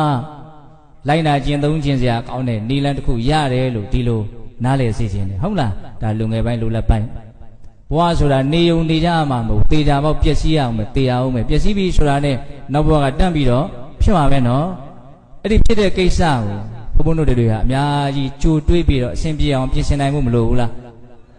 အဲ့ဒီအတွက်ဆိုရင်ဘုန်းဘုန်းတို့ဘလို့ရည်သွေးတွေလိုအပ်မလဲတတ္တာသီလစာကပညာကိုအဓိပ္ပာယ်ပိုးပြီးတော့ကြည်ကြပြန့်ပြန့်ပြောလိုက်ပါလေဟုတ်လားကောင်းစွာဆင်းရဲဒုက္ခကိုကုန်ခန်းစေနိုင်တဲ့အစွမ်းရှိတဲ့ကိလေသာဓုတွေကိုဖုတ်ပြနိုင်တဲ့အစွမ်းရှိတဲ့အလွန်မှလည်းပဲဖြူစင်တန့်ရှင်းတဲ့ဖြစ်ချင်းပြည့်ချင်းကိုသိတဲ့ဉာဏ်တဘာဝတရားတွေဟာအမြဲတမ်းအသစ်တွေဖြစ်နေတာလို့သိတဲ့ဉာဏ်နိစ္စံနဝဝသင်္ခါရယုံ nant သင်္ခါရတရားတွေဆိုတာအမြဲတမ်းအသစ်တည်ကြီးဖြစ်နေအဲ့ဒါကိုရိပ်မိအောင်လုပ်တတိပဋ္ဌာန်တရားအားထုတ်တယ်ဆိုတာအဲ့ဒါကိုရိပ်မိအောင်လုပ်တာနော်အသစ်တွေလို့မသိတဲ့အတွက်ကြောင့်ယုံ nant ရဲ့ပုံမှာဘုန်းတို့ဟာပြညတ်တက်ပြီးတော့အကြီးအကျယ်မလုပ်ကြတော့ချစ်ကြတယ်မုံရတယ်တကယ်တမ်းကချစ်စရာမုန်းစရာအဲ့လိုကြီးရှိသလားမရှိဘူးနောက်ထပ်ဒီတိုင်းဖြစ်ညောင်လေးပင်တော့ဆိုကြီးကတော့ဆံကိုမမိဖွဲကိုမိလို့သူကအဲ့လိုသုံးတယ်ဟုတ်လားမုန်းစရာကောင်းတဲ့ယုံ nant ကမရှိတော့ဘူးကိုမုန်းနေတဲ့ယုံ nant ကအသေးကြီးတရားခံအစ်စ်မဟုတ်ဘူးတရားခံအစ်စ်ကလည်းဘယ်တော့မှရှာလို့မမိဘူးသဘောပေါက်ရဲ့လားအဲ့ဒါကိုထင်ရှားအောင်ပုံမြင်လေးတစ်ပုဒ်ပြောပြသွားတယ်နော်ပြောဖို့စိတ်ကူးမရှိပဲနဲ့ဟုတ်လားမြင်းကြီးဘာလို့တရားခရုတွေကိုအသစ်တွေလို့မသိလို့နော်အဲ့ဒီမြင်းအားကြီးကတကယ်စင်စစ်ဘယ်သူဖြစ်နေတာကိုဖြစ်အဲ့ဒါလည်းသိဖို့လိုသေးရဲ့နော်ဟုတ်ပြီအဲ့လိုဆိုလို့ရှိရင်ပြစ္ဆုတ်ပံချမ်းသာကြောင်းအကြောင်းတရား၄မျိုးတန်တရားချမ်းသာကြောင်းအကြောင်းတရား၄မျိုးဒီ၈မျိုးသောအကြောင်းတရားကောင်းတွေနဲ့ပြည့်စုံအောင်ကြိုးစားနိုင်ကြပါစေလို့ဘုန်းဘုန်းတို့ဆန္ဒပြုပြီးတော့ဒီကနေ့ပြုကြရတဲ့ကုသိုလ်ကောင်းမှုအစွတ်စွတ်တို့ရဲ့စွမ်းတတ္တိကြောင့်ဘုရားတပည့်တော်တို့ဒီမဉ္ဇဉ်ဘုရားမျက်နှိပ်ပံကိုလင်းမြန်ထုတ်ချောက်မျက်မှောက်ပြုရစေကုန်သောဟုပတ္တနာအောင်စုပြုကြကုန်ရာတည်း